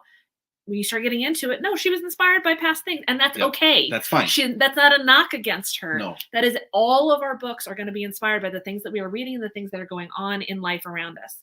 But as an author, if you separate yourself so that you know you're doing it, you can then pull the strings and make it work in a way that is going to work better. Right. Versus just not editing it or not reading. But if you write something and just put it up on online, you didn't edit it, okay, fine, but that's probably as far as it's going to go. Right. Taking that time to look at your craft and just making it a book that you've polished is going to improve it. Right. Exactly. Words. Things we have learned through. So I guess we've been writing for strong, since 2017. Since 2017. So yeah, so that's why we feel like we're not learning how to do the publication part anymore, right? But there's always things to learn. I just have to say there's so much you learn, and it's a really hard battle to start. It took a lot of work and a lot of effort to get going. Because you write the book, and that's just the first part of it. Right. If you end up doing it yourself. Mm-hmm. And even if you don't, then you're sending it out, you're querying to agents, and then that takes a year. And then you're waiting for the agents to read it. And that takes a year. And then the publishing house gets it. And then that takes a year, which is why a lot of people are going to indie, because you can cut down on all that. It still takes years, though. A lot of trad people quit after the first or second book because of the way the burnout happens is they write one book and they then go get it published through trad. By the time 3 years later it's finally been published and the publisher goes, oh, it was successful, write us a second book. That author has not written. A lot of authors have not written a second book in that time. So they've lost that time. And now they're forced to write a really fast second book. And it's so forced, it's not bad. It's bad. Rothfuss book too.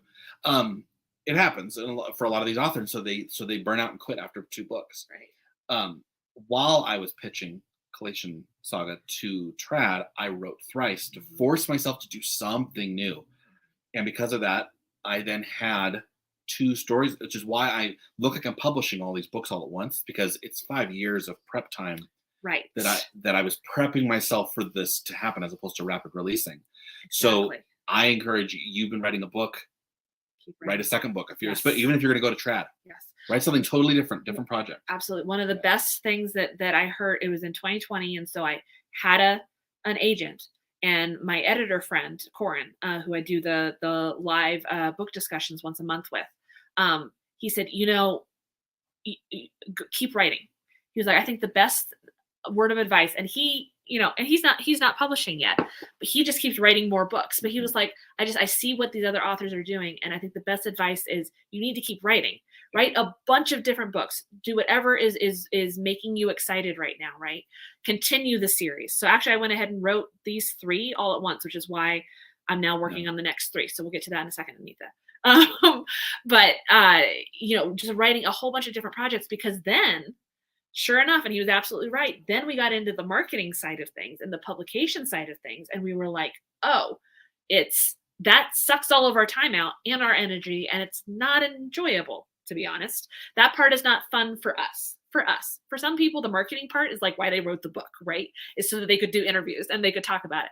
And I'm not gonna lie, I do like that part. I love being able to talk about the research behind my books, because there's so much research. Just like Andrew loves talking about his world building, right? He does so much behind the scenes that doesn't go into the book. So it's so fun to talk about it. It's like somebody asked that. Do you enjoy writing that part? Just to add on to what you said, you said keep writing books. Books. But remember what Sanderson said though too is he wrote 12 books before he got published. But he said what he regretted was not finishing them. You have to finish them. He wrote 12. He wasn't pitching all 12 to editors. He wrote 12 like in like 2-3 years, he just wrote 12 books, and then went after the last few, but he didn't polish them, and so he had to then learn how to polish books after he got published. Right. So how can you remove your own hurdles towards publication? How do you remove hurdles from your readers? Well, yes, keep writing, having a backlog, but also finish your books. Yes. All the way to the end, and at least one edit that you've done yourself. Then move on to, if you're like, yeah, I'm not going to pitch this one, at least do one edit. So you know the thing's polished enough, you could come back later. Right. So exactly. So like D the Dreadful Note, right? The one that comes out on Tuesday. I actually finished it technically in 2019. It was finished. I had beta readers look at it. My editor had looked at it. Your agent was pitching My it? agent was pitching it. Like it was done in 2019. Yeah. Fast forward 4 years and I come back to it and I was like, nope, I actually completely rewrote it. Rewrote it in that I changed it all to first person. Changed it all to first person and put in a whole bunch more research into it because I then spent 4 years researching and getting these other books launched. So, but it was so nice to come back to this one and it was basically done. Like I could have published it the way it was.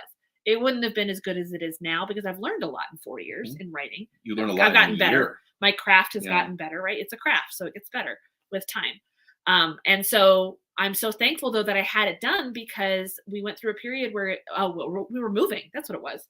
We moved and we were getting ready to move. And it was a whole year of, looking for a house and getting ready to move and everything. And it was, I had no interest in writing. I was like, I'm not going to write. I can't do that right now. I can't focus on that as well as everything else. And then I came across the manuscript for that. And I was like, but I could fix that. That wouldn't take that much effort. It took more effort than I thought it would. But it was so nice to have a backlog of books. So in a minute when we get to like what our works in progress are, we both have works in progress that are like done, but we're going to rework them and polish them but it's so nice to know that those projects are there, right? Yeah. So if we hit a point in life because seasons happen and life happens, then we know we have something that it's a little bit easier to work on it because it's kind of done. That kind of thing. So when in doubt, write, right? If writing is what brings you joy, then write. And then you'll have a huge backlog of stuff that you can publish. So, and write down your ideas, if only in a notebook. Oh, I have so many ideas. So, which goes to your mom's question. So first, do I enjoy writing the historical notes in the back? Yes. I enjoy writing them so much that then if you go to my website and my YouTube channel, that's where it all spills over. Because I don't get to fit it all in the back of the book. I try to just highlight the main points to answer any questions. It's usually a lot of things that my betas have brought up. So like in this one in particular, I had a couple comments from betas about different things. So ones I can talk about. So like one of the comments is, it jumps right in with an inquest. Would they really do an inquest when they immediately found the body? Yes, that is actually what they did historically. So I added that to the back of the book to answer that question, right? Because other people are going to have that question. If one person read it and had that question, other people will as well. Because it's very weird. It's something we do not do. Because, we don't do that anymore. Because how case law has changed in 100 years is significant. Exactly. And so I love doing the historical notes. Also, I try to write the historical notes in a way that if you read those first, it's okay. It doesn't give away the whole story, because I've run across a couple people, and actually I've discovered I've started doing it, is I will get quarter of the way through the book and I'll be like, okay, that's it. I have to know what is real and what isn't in what I'm reading right now. And so then I skip to the end and I read the historical notes. And I'm like, okay, now I can go forward and I'm not wondering the whole time, because it's like when I watch a historical retelling of a movie, Hidden Figures. We're watching Hidden Figures. I'm spending half the time looking the people up on Wikipedia and learning, oh, so now I know that she's going to marry this guy. Oh, and now I know she's going to succeed in this because I just read a brief summary of their life, right? And so I think it's a very common thing now, just like spending the whole time on IMDb seeing where do I recognize that face from? And then I put appendices in the back of my books because I have a lot of world building. Yes. How long have I been world building Calatai? And that is a very long time, but not that long. What I mean by that is I've been working on it since I was 13. So it's been 25 years. And a lot of world building. And a lot of stuff has changed since then. A lot of stuff has changed. But I also and realized track of what has changed. Right. Well, I wasn't. That was my problem. Is I had some sketches and a lot of resketches, the same sketches. And then in 2016, I was prepping myself while I was listening to writing excuses, world building and prepping myself with my story, and realized how little I knew, or Mm. how certain things I had hang over names from old conventions that would absolutely not work now, that need to be fixed. Like, particular characters looks like a wolf. Well, there are no wolves in my world. So how do you change that and the name that sounds like a wolf to not being a wolf? So I had to change a lot of things and write things down. And what I realized was that I needed to stop thinking I was so awesome, because I thought, oh, I know it all. I know it all. And someone would say, It's if all up someone here. ever asked me, yeah, but how does the political structure work in this country? I'd be like, it's monarchy. What does that mean? Right. Monarchies are Ugh. different. So what I started doing was I started writing a bunch of stuff down when I'm bored or between projects. I'll do a lot of world building. Otherwise, I don't. And when I come to something where I need to know how does the legislature work in this particular country, then I'll take a break and write up how it works, just Mhm. enough to get me through, and then I can let it grow, because it will just naturally grow from there. But the advice is, you have to write things down. It doesn't matter what you think what is in your head, it's not there. A story that you think about for years is not a story. It's an unborn story, and until you birth that story and start putting it down, it can't even grow, because it's just sitting there as an idea that has nowhere to grow at all. I think one of the best things that I learned from writing excuses was a throwaway comment that Brandon Sanderson made, that then Dan Wells backed up, about that Brandon Sanderson, so New York Times bestseller, $1 billion man, right?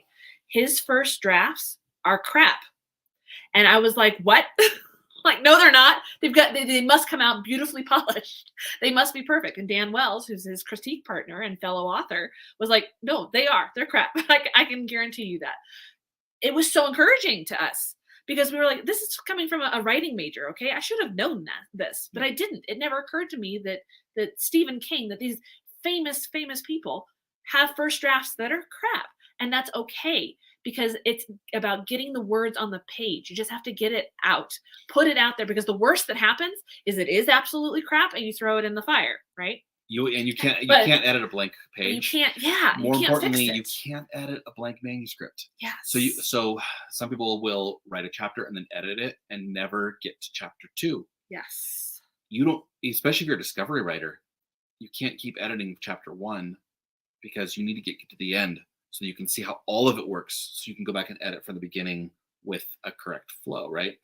Um, not only does your first draft suck, it's also better than you think it is. Yes. I'm a outliner. So are you. Mhm. I'm an outliner, and I realize I'm much more of a loose outliner. I write bullets and I allow things to flow inside of those bullet points. Mhm. So there's a lot of discovery writing that happens, but I know what the next mile marker is going to be, so I can get there, right? Well, like this So comment right here. Exactly.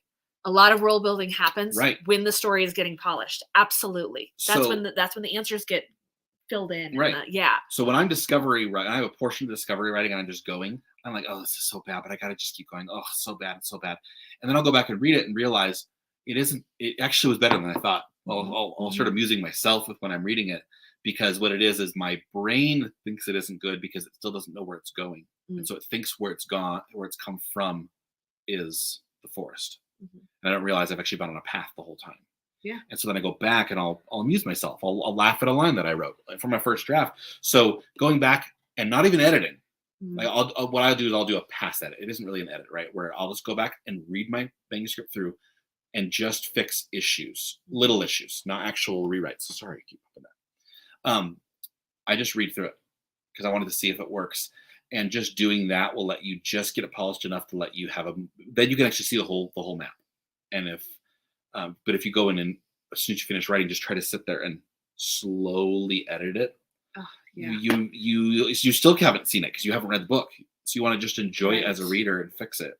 So that's what I do is I read my book, I write my book, then I do a read through, edit, and leave notes for myself, fix this thing, fix this thing, fix this thing. And then I can go back, knowing now where I've gone and seen the whole book. And it's funny when I'm reading audiobooks is it'll take me a week or two to record and edit it. But because the last few chapters have just been read, I'll get to them and go, I remember, didn't I just read this yesterday? Because I did. Versus the first chapter, which is the thing farthest away from the editing point. Exactly. Yeah. But you need to see all of it. Exactly. Yeah. And you'll very quickly see like the first few chapters are the ones that are going to be most edited. You'll read them the most often. Um, but they also are the most likely to get cut. And they're also the worst first drafts. Exactly. Because they're earlier you on. have to get in there and start writing. So I am an outliner, but I always know the ending first. Because I'm a mystery writer, right? And so the whole point is that I know where it's going, so that way I can drop all the clues along the way. However, as a mystery writer, I also leave a lot of holes in there. So I do little double X's so that way I can find them easily. And I'll say, okay, this is a scene that, I need to come back and I need to research some more. And then I move on and I keep writing. And then I go do a search for them and come back through. Because especially as a mystery author, even if I know the ending, I don't know that all the things, all the clues are going to land correctly until I get to the end. And then I'm like, oh, that's right. No, I need to drop that hint back here. And, or you're always, even if you're not a discovery writer, you are still discovering things as you're writing. Outlining alone is a discovery. Yeah. Yes. Yeah. And then the characters alone, the more both of us are very excited because we're getting to a point where we are continuing series. And so we know the characters already. And so it gets really interesting because the characters tell us where they're going. Sometimes they're not going where you think that they were going to go. And it's one of those things you always hear authors say, and it's so hard to explain because I don't know how to explain it. But it really is this really weird phenomenon that happens when you're writing where the story takes over and things will happen or just line up. They'll just fall perfectly. And you're like, I could not have planned that. It's well, like, so one of my last edits I do before it goes to even beta is I do I track my tension. So I go and I look at everything from high bird's eye view and say, okay, if I gone for chapters without any conflict, I need to insert conflict into this chapter. And I'll, is it a literal fist fight, an argument, or just some kind of tension? And then look and see where my tension isn't so I can fill things in or cut things out. Well, I will also so when I do caret brackets with double X to say this is the thing that has to be fixed so I can do a search and find. But sometimes I'll think, like the other day I had to write a battle and I only wrote what felt like only probably half the battle and I left a note because I was ready to move on, come back and finish this. But that whole chapter had a lot of lead up to that battle that was part of tension building. There's a chance I'm going to get back to there and realize all I have to do is add like one more paragraph because the excitement was actually, because I'm still learning to write battles well. Sometimes the excitement is actually the tension of lead up to the battle. Like at the end of every single psych episode, something exciting happens and then they cut before you discover what the actual conclusion was. Right. Sean had a bunch of money, went and put it on the craps table, and he's going to go down double or nothing.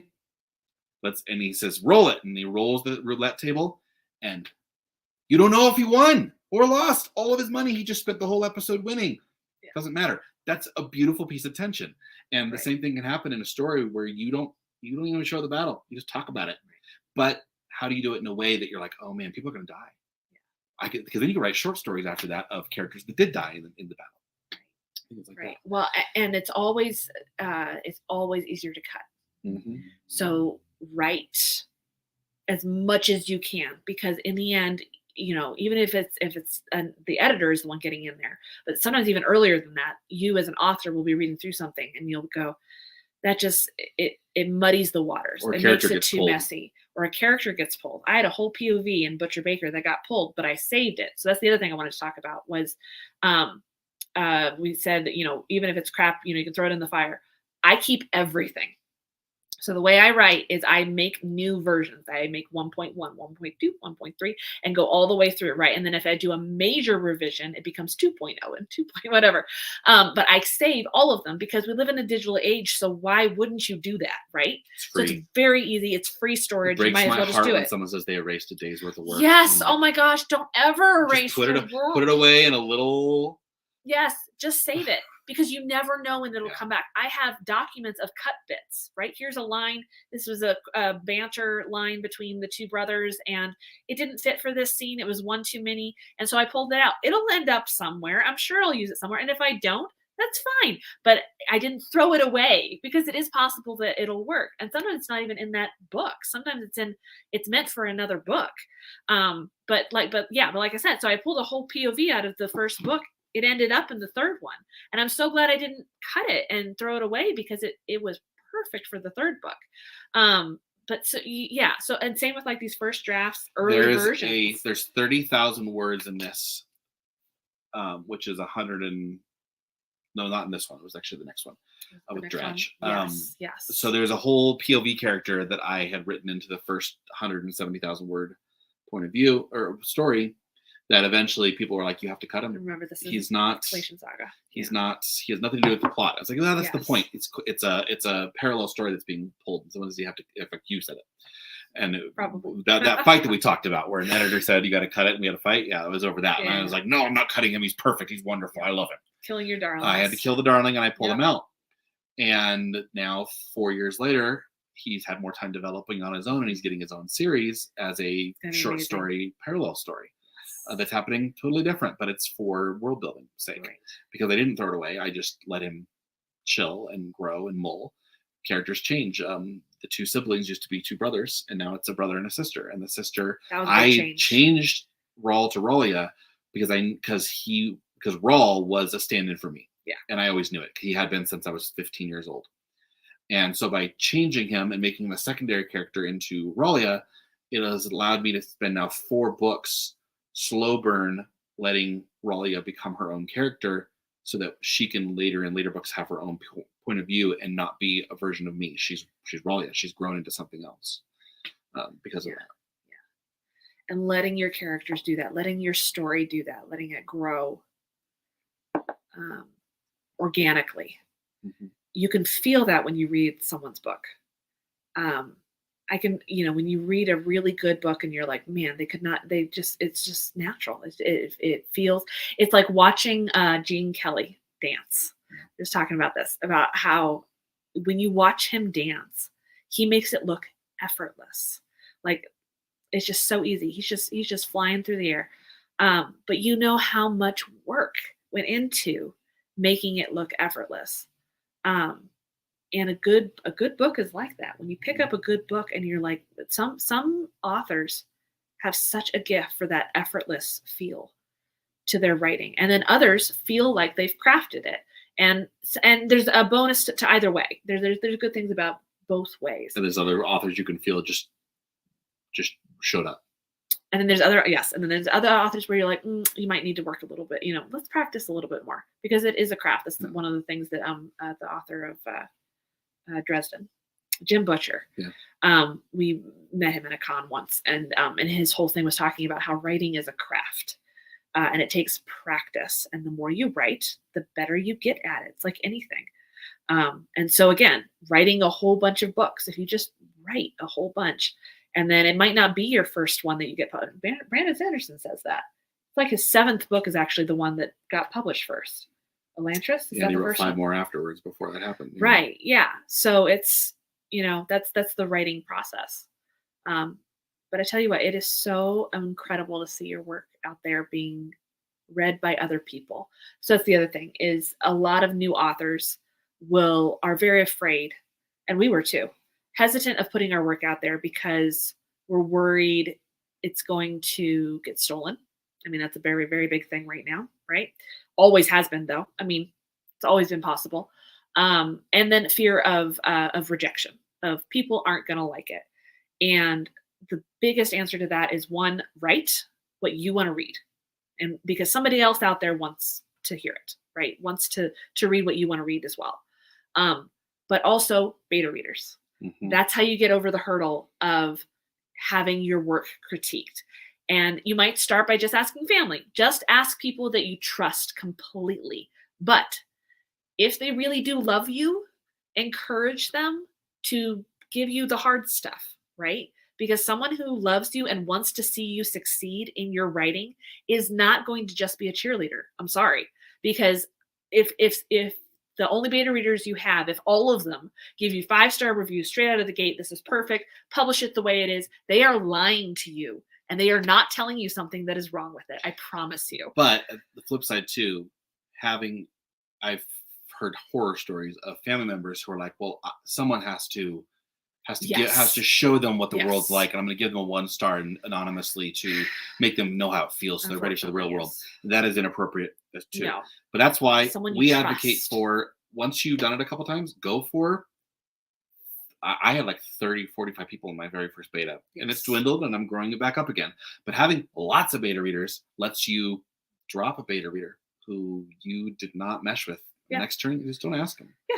And because you get to curate how that happens. And I'll have friends who I know are just going to give me encouraging notes. Yeah, because I'll be. You do need those people. Mhm. So two Curate. of my top betas are my parents. So I'm gonna pull you out for a second, mom and dad. My dad is a cheerleader. He reads what I write and tells Multiple me times. it is amazing and Multiple loves times. it. Absolutely. When 5 he's star. bored, he reads one of our books. Yep. You should be famous, right? That's my dad. My mom, who I love so much and who loves my writing, and I know wants what was best for me, will give me long critiques. Okay. It's always a BLUF, right, mom? Bullet line up front or something like that. And her first thing is always, "This is fantastic. This is wonderful." And now here is a 5-page email of every error I found and everything that you need to fix in this. And I appreciate that because I need both. I need both types of beta readers, right? And I ask them both to read it because I need both types. I need the person who's going to tell me it's perfect. I need the person who is going to say, "This is what you need to fix," because then it helps it. It gets it better. I mean, you guys are not reading the early versions, thank God. Mhm. You guys are reading the version that has been read by so many people. So it might seem like a lot of beta readers. You're like, wow, 30 people reading my book for free and they're not paying for it. Oh my gosh. And just like sending out ARCs, you send it out to how many people for free? How can you let that money go away? Trust me, it is worth it because you're looking for thousands of readers. 30 people. And those is 30 are not not going to gonna- finish it. Yes. I get 30 beta readers in hopes I can get 10 of them to give me to feedback actually, back. right. And leave you reviews. Right. And I do long beta reads. So I'll do like, Right. if I can afford a 2 to 3 month beta read, then I can out of sight, out of mind, forget the book. Yeah. I don't. But if I can try to forget that book, then when I come back, I am not so upset about critiques because, I wrote that years ago, right? Because I'm working on a new project, so my mind is elsewhere. So when I come back to it and take all the notes at once, I can fix a lot of those things. And then I can say, okay, you got 3 months to read it. And and some people are super high pressure. They're like, but if I don't finish it, you're going to hate me. No, I'm just going to stop reminding you after 3 months. And a year later, you're going to go, sorry, I forgot to read your book. You're like, too late now. Not my problem. And you can move on. Yeah. But it's worth it to get it out there. And if anything, just to build up those calluses. Yep. Just to get used to hearing people critique your work because you can't get defensive. You can't. And you can't respond to every 1-star and 2-star review. In fact, you shouldn't. You shouldn't even look at them. Just don't worry about it. Just look at the 3 stars are great. Sometimes the 2 stars, if they leave a comment, right? Because then they're productive. So like hearing, all right, this was a slow start. Great. Okay, I'm going to try to do a faster start on some of my other ones. Okay, that's fine. And so you learn, oh, well, I liked this character. I didn't like this part of it. So, okay, all right, I'll take that into consideration. But a 2 and a 1 star with no comment is just so long and thanks for all the fish. It just means the book wasn't for them. Don't worry about it. And yes, I'm very grateful for my parents. So. Cons we go to. It's been a while since I've been to Gen Con, which I love and has a writing con in it as well. So I would love to go back to Gen Con again. We have local Indianapolis. Yeah, that's a huge. It is the biggest board game convention. Is it still going? Yeah. So this is also like when I think of cons, this is mostly pre-COVID. Yeah. We haven't been to very many post-COVID. Two so far. Three. Yeah. They're going to local cons. And we'd like to go to more as they start to kind of pick back up again. Yes. But a lot of online cons are happening too. I know a lot of people who loved cons all along kind of really hate online cons. And I get that, except that a curated conversation is a lot better online because you don't kind of get awkward questions from the audience, but you can still have 2 conversations going on at once, like right now, right? Mm-hmm. You have a live chat happening. It's totally having their own conversation. Who cares if the people on the panel even notice it's happening? Right. And it's really fun because you kind of get to socialize while doing the panels. I kind of like that. Yeah. So we do a lot of locals. To both. But I would say the top cons that we have been to was MizCon. Was one of my favorites that we went to. Tiny little one Missoula, in Montana. Yeah, Missoula, Montana, MizCon. It's every Memorial Day weekend, so it's probably happening right now, actually. It was when we lived for the first time. When we lived in Spokane, it was only like a 3-hour drive from us. Yeah. So we actually made it once. It was one of my favorite cons that we ever went to. I think it's technically science fiction fantasy. Yeah. Yeah. So because Brandon Sanderson was the keynote, and that's the year that we went was to meet him. So MizCon was 200 people. I mean, it's a very small, intimate con. Yeah. As an introvert, I loved it. Yeah. I loved that because we actually talked to Brandon Sanderson, and Yeah. we weren't being, people breathing down our necks trying to trying to get to him. We went to every panel he went to. That's where I met my specialist for my blacksmithing. Turned out that he was in there doing a whole talk on blacksmithing, and I was writing everything he said down and then talked to him afterwards. It's like, okay, can we have a private, have a conversation? And that's where my blacksmith character comes from, is from going to that con and meeting him. But because it was small enough, I could have a one-on-one conversation with him. So the smaller cons, I'm very pro. So then we went to a Utah one Yes. with Brandon Sanderson was that one too, Right. and he actually critiqued my Dan Wells pitch. was there. Dan Wells. And again, we met Dan Wells, and he talked to him, and Yeah. it was just real conversations. On Dragon Steel aside, so Dragon Steel Yes. was super sold out. I didn't get to go to it, but it's Yeah. super. Oh, Sanderson. Well, when you go to a smaller con in Utah, which already has a huge science fiction fan base anyway, the smaller ones, there are actually no lines even to get signings from Sanderson because everybody who lived in Utah already saw him, already got everything signed. Yep. So you kind of get that personal time. It happened. Yeah. I just went to a smaller one in Denver and got to have a half-hour chat with Ken Liu.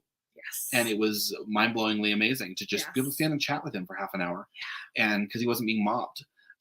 So that's the advantage to the small cons. The disadvantage is don't go alone. So I went alone. I need to go with other people because then you can kind of get a hype going of chatting with each other because it's really hard to. I'm an extrovert, but I also know not just walk up to an introvert and go, "Hey, let's chat." Right. They don't want to talk. We're not even though we have bookseller background experience. We're both not salesy. We're not people. sales-minded people. We hate jumping on people, right? Because we very much feel that, if this book is not for you, I don't want to talk to you. I don't want to waste your time. Right. And so, those of us sold books that way. We were very much, well, what do you like to read? Okay, well, you want this series, but not everybody is going to like, XYZ series. And so it is harder at cons to approach people when you don't want to be, there are certain people at cons who go to cons to jump on the agents and jump on the publishers. They're for business. And they are there for business, but they are there for a type of business that I don't think a lot of people are looking for. Yeah. Honestly. Tori at Tori talks about this a lot, about building community and relationships, that is the way to sell things. Yeah. Especially these days, I think people are very done with the car sales type person, right? We've heard all of the spiels. We want to know the people. So walking up to somebody and asking, walking up to a famous author and starting by, okay, I love your stuff. What are you working on right now? Getting them talking. Again, this was something on Writing Excuses that we loved, was hearing them say, I love when somebody, and that's actually how we talked to Dan Wells. When we met him at this con, we took his own advice and, so what are you working on right now? And he got really passionate talking about his own project, right? Because a writer loves to talk about themselves, okay? No matter who you are, we all like to talk about ourselves, right? So you get them talking about themselves. And then if they are a kind and good human being, they will reciprocate. And if they don't, they have you as a memory of somebody who was kind and considerate to them. Exactly, right? So, but hopefully they will reciprocate. And if they don't, and then you start a conversation, right? But yes, exactly. It's not no. But if you talk to a person as though they are a person like you, relationships get built, conversations get going, and then it's people naturally talk about you, right? We talk about our friends. So we're on YouTube right now, and we're going to mention Kay and Anitha and Alicia and all these people who are in the chat over here, Tori, right? Everybody who is here because they are our friends now. They're not just reviewers that we send our books to, right? They are our friends who are encouraging us, and we're talking to them about the books and the projects that they're working on too, right? Because that's how community works, is it's reciprocal. So thank you so much for joining us. Bye, Helen. So we don't really organize them. They're kind of organized by group. They're not alphabetized because we do a lot of YouTube shows. We'll move them based on that. So like right now we've got both of our books up. Right. But if she has an interview later this week, my books are out. Right. And then we'll put here a bunch of historical all books. of my, like I've got all my Agatha Christie's down here, so I would move those up. We've got a Put bunch those of up middle there. readers down below visibility because that's what the Mhm. kids are reading, and we don't need those on the camera. Or Right. we'll face books. So there's not a whole lot of organizing. This is an entire wall. We've got what, 6 here from this Yeah. end to this end, and that's not including all All the of our board games that board are over games. here on our shorter shelves. They're less organized. So but- we have so we do it as needed, and we got a whole other bookshelf upstairs too. So when we move things Yeah. off, they actually go up into our bedroom to another bookshelf. I love seeing when people do it by color. I think it Mhm. looks really pretty. I would love to try that. But then I can't find anything. But then, yeah, exactly. So I guess we tend to organize them by like subject. Yeah. By Yeah, you got your old books, my we've classics, collected, yep, and mysteries, cookbooks. yep. And, fantasy. Yeah. Yeah, down here. Yep. So yeah, organize it. Have fun organizing yeah. it. And Buy if- more bookshelves. Or They're cheap yeah, at Target. yeah. And if you don't like organizing, then just throw them on there, but nicely. Be gentle with your books. Yeah. Yeah. Yeah. Do you want to wrap things up What are we with our working work on? on? Yeah. Okay. So, Anitha asked, "What are our future plans for our books?" You first. Okay. So I've got 4 books out right now. I've got Deathless Beast and Bone Shroud, which is the book 1 and 2 of the Collation Saga. Book 3 is going to be coming out at the end of July. I'm going to actually get it back this next week, and I'm going to start audiobook recording it. Then a month later, before the end of August, I'm going to have a novella which takes place 70 years before Deathless Beast, with some characters who are in this book now old and almost 100 years old, be them as youths. And then I'm writing book 4 for that series. It'll be coming out this coming winter, and it's an 8-book series. And there'll be other books in the world, but it's an 8-book series, so we'll do 4 books at a time for that. Then I've got Thrice and Fourscored. Thrice came out and was a SBFBO semifinalist last year. Fourscored just came out 2 months ago. April. And I'm going to be writing at the end of this year the culmination of that series to be released next May, June-ish. And then I have tons of more planned or half-written books that are not in those series that I don't know if I'll continue with them until I have time, because these take priority right now. It's finishing this series and then continuing this, because this will be a long series. Do you have any tips on juggling 2 series at once? Long just entered betas. that. Long betas is Yeah. the secret. So the time that your book is away, you can be working on something else to take your mind entirely off the series. I have a bunch of short stories I'm going to have come out at the end of this year. So I'm trying to finish up this arc with the 4th book. And so I'm feeling stretched like butter over too much bread. So I'm giving myself breaks. So I'm at 80,000 words on book 4. When I hit 100,000, I'm going to stop and spend at least a week writing 1 or 2 short stories for this other project, then come back so that I can let my mind reprocess as I finish, because I've still got 116,000 words to write. Because that's the other thing, is we found by having multiple projects going at once, it gives you space. And when you have space, you can see the things that need to get fixed. Yes. So like the Dreadful Note, having that one, having written that one 4 years prior and then coming back to it, allowed me to see what needed to be fixed. So I know it is one of the best things I've ever written, because it changed so much from the original. And so whenever you have multiple projects, it's one of the things I'm looking forward to, is having, because lately it's been just the Spokane series. So I took this whole year, I gave myself this whole year to work on other projects. So that way I can come back to Spokane with fresh eyes and really dive into it. So, and having multiple projects also creates new entry points for new readers. So it is currently hard for me to get new beta readers because I'm 2 or 4 books deep. Right. So having you have book to ones, the previous. yeah. So you have to get them Yes. up to speed if they're interested. Yes.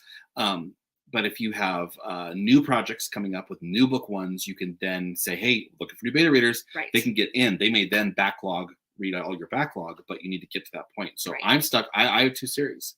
Well, I have a new novella. So I was able to pull in a bunch of new beta readers that I can now use as beta readers for other things that I've written, right? When's my next book 1 going to come out? Well, after I finish Collation 4, I'm talking about writing a trilogy in the same series, same world, but earlier. Well, that's going to be a book 1. So I can then write a trilogy that is brand new while still, so you end up with, just the opportunity to write more things. You have a new book 1. Well, but that's the trick with long series, I Yeah. think, is finding ways To break it up. To break it up so that way you can invite new readers in, because otherwise you end up with Robert Jordan and Brandon Sanderson and people who, and George R.R. Martin. Where do you start? Yeah. How far in is this going to go? Are you done with it yet? Right? Because I don't want to start something that's not done yet. We hear that a lot, actually. When Andrew has pitched his books, I hear it less, because in mystery you kind of assume Agatha you Christie's can got how many books? Yeah, exactly. You can kind of pick it up wherever. So like yeah. Collation, I've said, well, it's probably 16 books, and it's like, well, no, it's 2 books of 8. Okay, well, some people are like, yeah, but 8 is so many books. Like, it's a fantasy. Lots of books are that series are that long. Okay, well, it's 2 arcs of 4. Right. Well, can you read them separately? Nope. It's 8 books, but they're 2 arcs. So the fact that I have the 4th book coming out, once that's done, people can be like, oh, okay, I can read those 4 because it's a whole story. I can binge it. Whether it ends like take Belgariad, right? Belgariad is 5 books, and then another 5 books that takes place 25 years later. There is enough of a cliffhanger at the end of book 5. You're like, there's more that's going to happen, but it's still the end of the series, and so you can just read Belgariad. You don't read the Malorian, it's not going to hurt you for having not read it, even though it's the second half of their story, right? So it's like that. Yes, Andrew, you are a little late. We're just about to finish up. So if you have questions for us, now's your chance. Shoot them at us. So before I answer what I'm working on, we had another question of what books are your kids currently enjoying? My kids, Wizard. We want to go grab that right there. They reread The Wizard of Oz in graphic novel form about twice a year. So this edition, this is just book 1 and 2. I think there's 6 of them out now. Yeah. This is their favorite thing to read over and over again. Here's the thing. It is so I just listened to The Wizard of Oz because I wanted to listen to it again. It's my group read for this month with Corin, which, yes, somebody earlier was like, oh, that's your editor. Yes, Corin is my editor. I've known him since college. So we're really deep into each other's worlds at this point of writing and everything. So we're reading Wizard of Oz. And so I thought I would listen to it because I wanted to see how close it actually matched up from my memory to this version. This is basically an unabridged version. Yeah. It is technically adapted and abridged because it doesn't include all the descriptions of what is happening. But a picture's worth 1,000 words. But if a picture is worth 1,000 words, it's all there. All of the dialogue is there. So I can vouch for this version. So if you're trying to get your kids to read books, we're actually big on graphic novels. We love graphic novels. These ones are drawn by Scotty Young, who you might know from he does a lot of Marvel Kids, where it's the Marvel superheroes as basically chibi in Scotty Young style. So he's a very well-known artist, Scotty Young, and he basically over the last several years did the entire Oz as graphic novels. Really worth reading. Good. Really worth reading. Now, fair warning, some of them, if your kids can't handle the darker stuff, the witch in the book is a lot darker than even scarier than the like she's one eye and everything. Yeah, scarier than the green version. In the book. How she described in the book. Yeah. And it's so we that's what they've been reading and rereading over and over again. And then Peanuts, they read the Peanuts comics a lot. We just read Wind in the Willows. They love Paddington. They read that one a lot. Started Redwall. We just started. We read aloud and then reading books for homeschool, but they usually tie into whatever we're studying at the same time. So we read a lot of books. So and if you want to know more about that, I'm doing videos on that on my channel too. So Andrew's rapid firing us. He is. Oh my goodness. Okay. Thank you. Thank you. I have not brewed anything since we moved here. I left my burner back in Washington, so I think there's a burner that came with the house. I need to see if I can make that work. Yeah, we're trying to so I can brew one. I homebrew, by the way. I don't have any new audiobook projects. I've been doing 2 for her, and I'm about to record my book 3 next week. In Collation Saga. Yes. Yes. I'm writing book 4 in Collation Saga. Yes. My favorite book written by my spouse is probably book 3. Yeah, Crazy Mates. Yeah. So Oh, that's no. this one? Might be Goose and Penny. Yeah, so one that hasn't been written yet or hasn't been published yet. Yes. Yeah, I can see you liking that one. You can't touch my beard, but you can cut my hair. It's not a big deal. Just buzz it. I cut his three on hair. the top, 2 on the sides. I cut his hair for him, and he cuts my hair. So It saved us. By the way, you want to save money? You buy a buzzer and learn to cut your own hair, because we did it before COVID and saved so hundreds much of money. dollars. Yeah. Yes. Oh, we'll do We are animated gonna go Hobbit watch through. Let's do that in July. It was going to be September for the birthday, right? No, that's his for birthday? Hobbit. But the animated Hobbit, the Oh. animated ones by Okay. Back, So if you guys Backstreet. want to do a watch through of Lord of the Rings with Andrew Wizard and The Nico and who did it with us, and Tori. Yes. We did a live That's right. watch along of each half of the Lord of the Rings trilogy. Highly recommend watching. It was fantastic. So live booktuber commentary. You can find those here. So they're gonna do the animated ones because they're nuts, and eventually we'll do the Hobbit too. So, and yes, we're gonna do a baking. We need to do a baking show. So, Wizard loves the food descriptions in our books. So yes. Crazy Mates. It is. You're right, Anita. So we still need to answer the other half of Anita's question though. What you're finishing? Yes. What you're writing? I'm working on stuff too. So. Favorite book we've each written. My favorite books. Oh gosh, I don't know. You can't ask that. That's not the next one. The next one. Favorite thing about Colorado is the mountains, Gandalf. Yes. Mountains. Yes. The blue skies in the middle of January. And what are you writing? Okay, so what do I have coming up? Launching on Tuesday, so three days away, is the release of Deed of Dreadful Note, and this is my ARC version, so I'm getting it. It's going to be a brighter even more cover. Red. Yeah. But this is Deed of Dreadful Note, which is the first in a new series of books of mystery series featuring Anna Catherine Green, who's the mother of detective fiction. So she's the one who is credited with basically launching the mystery genre as we know it. She wrote her first draft of her first book in 1872, and so this is following her. Over here. Here we go. This is her following her escapades as she solves a real life mystery that then inspires her writing of her book. It is more historical fiction even than my Spokane ones, which have more like cameos and events and locations. This is a real person talking with real people, real words that she actually said in history coming back out of her mouth, that kind of thing. And it's getting amazing starting reviews. So thank you everybody for pre-reading it. It is the first in a new series. So if you're looking to start my stuff, highly recommend this one. This is the newest very one. Standalone. Very standalone. So it'll be a while before I get to the sequels for this one. I wanted to get another series going that I didn't have to like keep on top of, because the Spokane series. So Spokane Clock Tower Mysteries. These are the first 3 in that series. This is a probably 13 book series. It's going to be a baker's dozen because Baker. And so it is 1901 Spokane, Washington, which is on the east side of Washington, if you've never heard of Spokane. And that is where we lived for 8 years, where I graduated from college. And yeah, it's where he born and raised. And so it is all the characters, or the main characters, are made up. Just so that way I can throw at them whatever I want. But then everybody else is real to history. So every police officer that they work with is an actual person from history. Every person, it's cameos all through it, real events, real locations. So like in the second book, you can actually walk the crime scene. You can go to the bluff, and you can do the whole thing. So and I'm trying to do that as much as possible with the books. So this is the first 3. I like to call it the Baker arc. You need to read them in order. Please read Busher Baker first. This is spring of the year that it takes place. Of the year. It all takes place over 1 year. Exactly. The whole series will. So what I've decided is to divide it into arcs like Andrew is doing. Is so that way you could pick up book 4 and not have read book 1, 2, and 3. It'll help you a lot because you'll like the characters a lot more if you know a little bit of their backstory. But these 3 you need to read all in order. But then the next 3 will be another arc. And so that's why I'm taking this year working on this book, and then another one that I'll talk about here in a second.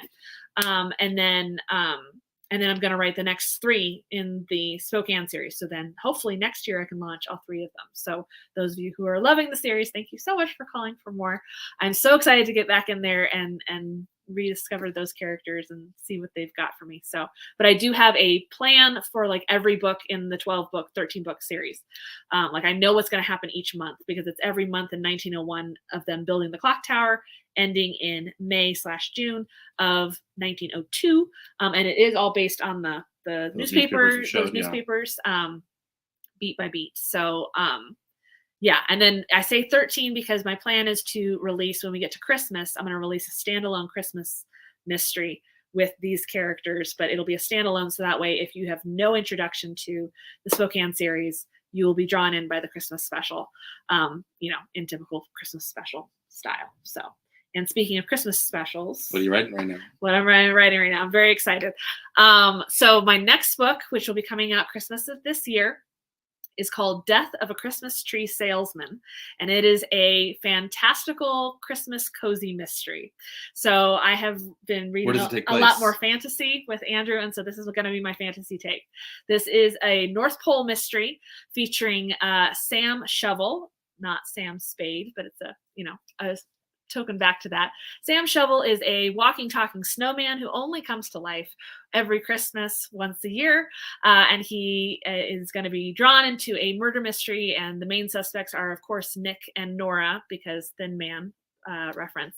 Nick and Nora Claus, who are hard at work at the North Pole, but there has been the killing of Mr. O. Tannenbaum, who runs the Christmas Tree Emporium at the North Pole. So it's Death of a Christmas Tree Salesman, and it is full of Christmas references. I'm trying to get as many things in there as possible because every Christmas special that I pick up doesn't have enough references in it for me. So I am having so much fun writing this book, and hopefully it's the beginning of a Christmas series, but we'll see what comes after that. So that's been my fun projects for this year. Have you written anything else?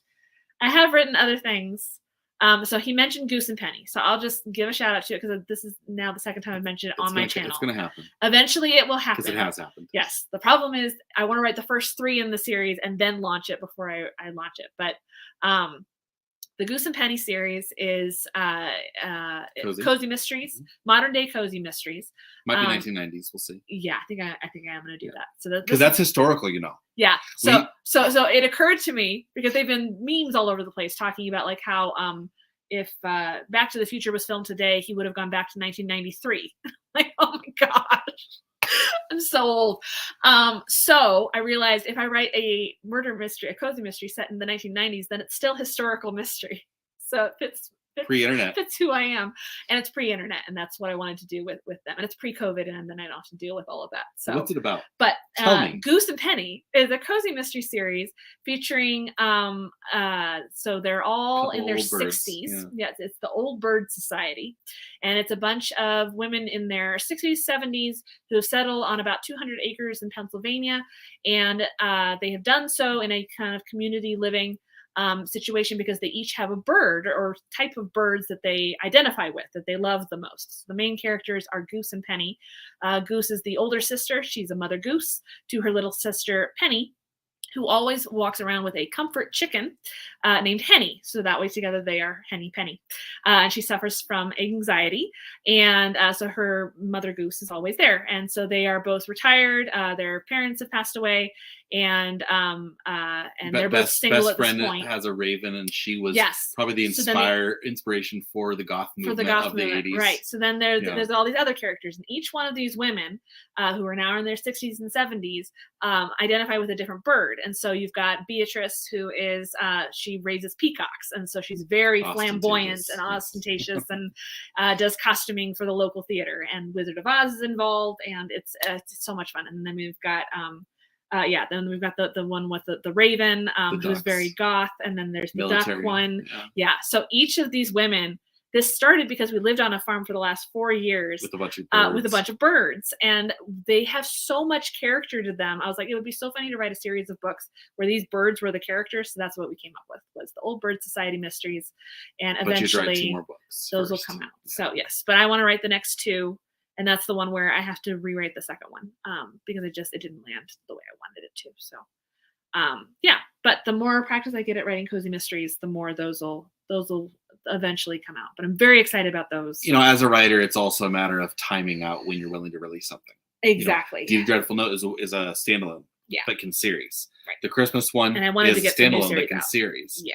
But Yeah. Goose and Penny is such a serialization of a cozy that if you don't give 3 out, we'll have one book and it could be 10 years before the next one comes out. But if you put 3 out at a time as an author, then you know that if it catches, guess what you're writing now, and you switch to writing what people want. So exactly.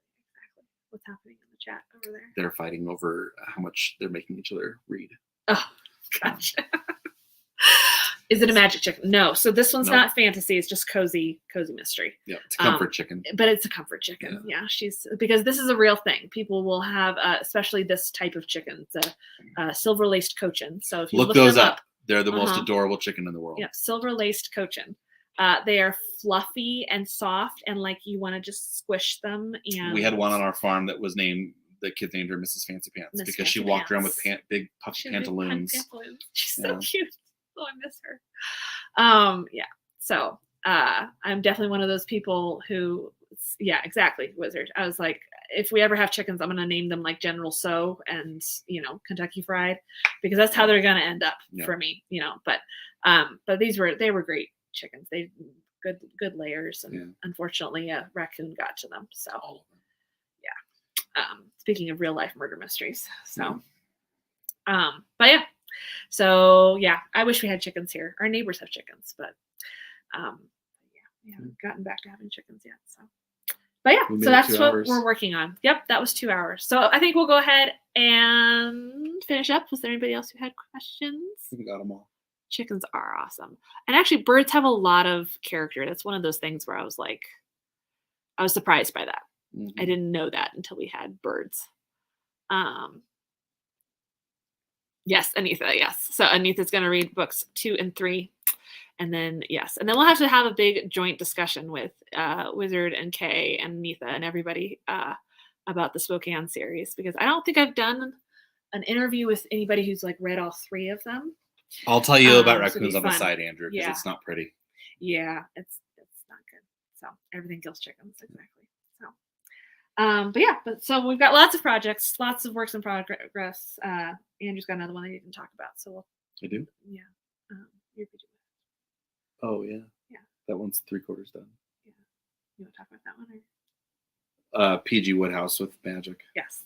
So if you know who PG Woodhouse is, so Jeeves Wooster, that kind of thing, but it's a fantastical realism, basically. Yeah. 1940s fairies, trolls. Oh, it's so good. Yeah. So that's the one for me that I really want him to finish. So yeah. So yeah, it's fun working on stuff together, and it's going really, really well. So secrets we learn: Merediths are power couple and absolutely adorable couple. Oh, thank we try. you. It's going well so far. We made it 15 years. So. Yeah. Thank you all for coming. Thank you so much. We really, really appreciate it. And we couldn't do it without you guys. Everybody who's watching this, whether you're a booktuber or reader or a writer, it takes all sorts to get it all done and get our words out there. So hopefully this was encouraging, and now we'll go see what our kids are up to upstairs. So all right. On screen kids. All right. Talk to you guys soon. Thank you so much for joining. Hit the subscribe button and all that, and go check out all these amazing booktubers. All right. Bye. Bye. Oh, buy our books.